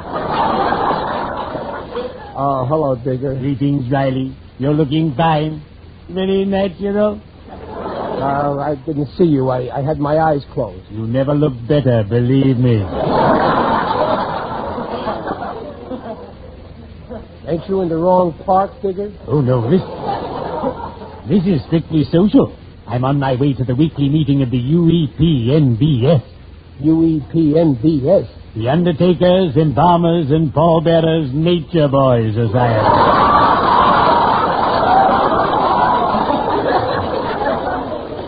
Our slogan is, let us help you get close to Mother Earth. Care to come along? No, not the way I feel now. I got troubles, Digger, on account of my kid. Ah, yes, children can be a problem.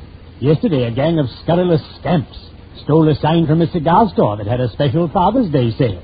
And then they hung it on the door of my business establishment. Oh, I was furious. Why? What did the sign say? Let us save you all the fuss and bother.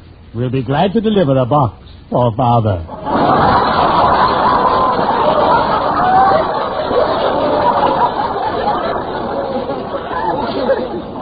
Sure. Every store has signs. and my boy didn't even remember me. I tell you, the kids of today got no respect. Well, that isn't true of my offspring. My boys worship the very ground I work in. Now, it ain't the gift so much, but, well, at work Monday, all the guys will be bragging what their kids gave them, and I'll be ashamed to face them. You needn't be. Buy a gift yourself and pretend it's from Junior. That will remind the dear lad of his neglect and teach him a lesson for the future. Yeah. Hey, that is an idea. Digger, you're a pal.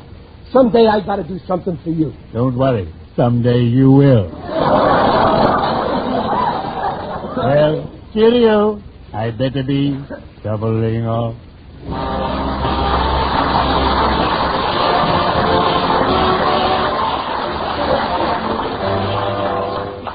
Well, Dumplin', how do I look in the swell new bathrobe that my boy Junior gave me? Oh, you look wonderful, dear. Oh, you're absolutely handsome in it, Daddy. And that dragon on the back is beautiful. Yeah, that dragon brings out my personality.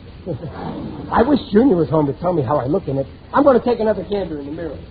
Oh, Dad, I'm so glad we bought him that robe. Oh, you'll have to tell Junior not to let on that it wasn't from him. Yes, sir. Some people might have thought Junior forgot me, but not my boy. When he comes home, I want to talk to him private right away before anyone else does. Good evening, one and all. Well, come right in, Waldo. You're just in time to see me in my Father's Day present. Wonderful, wonderful. I see they delivered. You got the robe from Junior?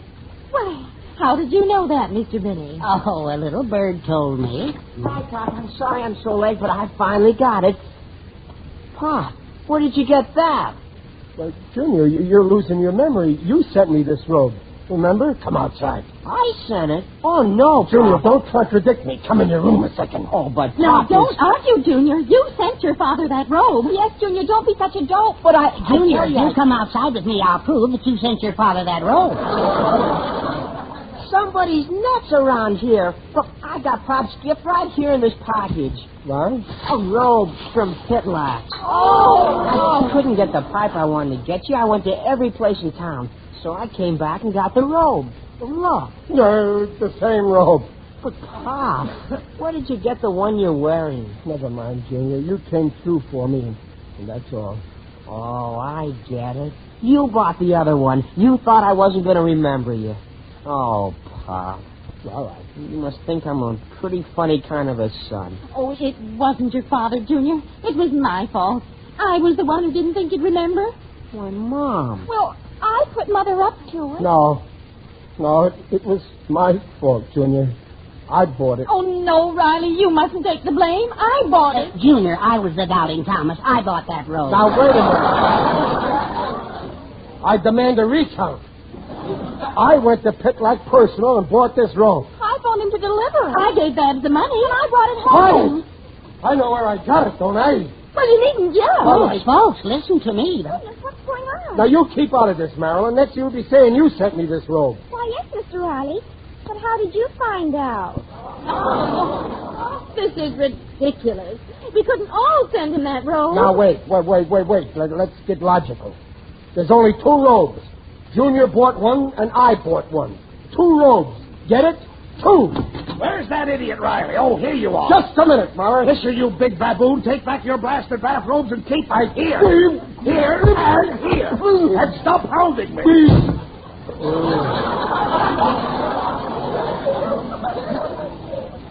Now I got 5 bathrobes. 5 bathrobes. Just what I needed.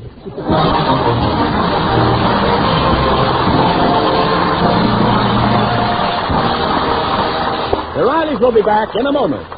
For hair that's groomed well, it's Marvelous Prell, Procter & Gamble's Radiant Cream Shampoo in the tube. From Hollywood, California, Mrs. E.N. Green writes, My hair is very dry and fine textured, and has always been hard to care for. But Prell leaves it so manageable, looking so clean and radiant. I'm really sold on wonderful Prell. You'll be sold on Prell, too, once you see how radiant Prell leaves hair, how quickly it removes unsightly dandruff. You'll sing about Prell. Prell shampoo leaves hair radiant, gleaming bright. Not a bit of dandruff is in sight. Comes in a tube, handy too. Prell shampoo.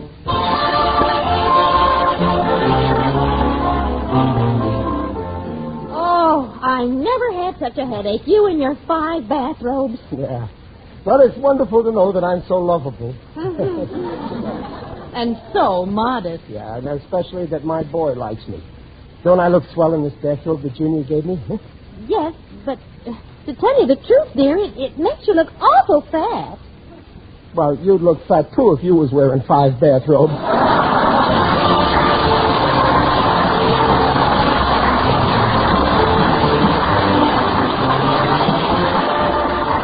Gamble invites you to join us again next week to hear The Life of Riley with William Bendix as Riley. The script is by Reuben Shipp and Alan Lipscott. Mrs. Riley is Paula Winslow. Digger Odell is John Brown. The Life of Riley is produced by Irving Brecker. And remember, for radiantly clean, lovely hair, get the shampoo in the tube. P-R-E-L-L, Prell Shampoo.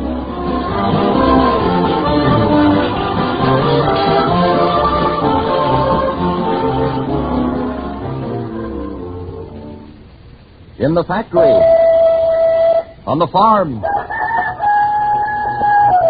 in the home. Hey, Mom, where's the lava soap? Yes, no matter what you do, you need L-A-V-A, Lava Soap, to get dirty hands really clean, because lava gets the dirt ordinary wash-ups miss. In every inch of lava's snowy lather, 50,000 tiny scrubbers remove the deep dirt from skin crevices, between fingers, around fingernails. With lava, hands soiled by machine oil, grease, or grime come sparkling clean in 30 to 50 seconds. Mothers know lava is wonderful for cleaning children's grimy knees, hands, elbows, and housewives everywhere are discovering the magic of lava. Mrs. Muriel Nimmo of Montclair, New Jersey says, even kitchen stains come off easily with lava soap. Lava cleans my hands quickly, leaves them feeling satin smooth, too. And lava is amazingly gentle, too.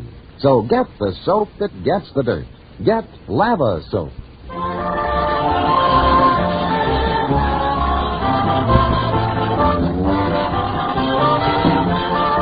This is Ken Niles reminding you to listen again next week when Prell brings you The Life of Riley. And now stay tuned for Truth or Consequences. Good night.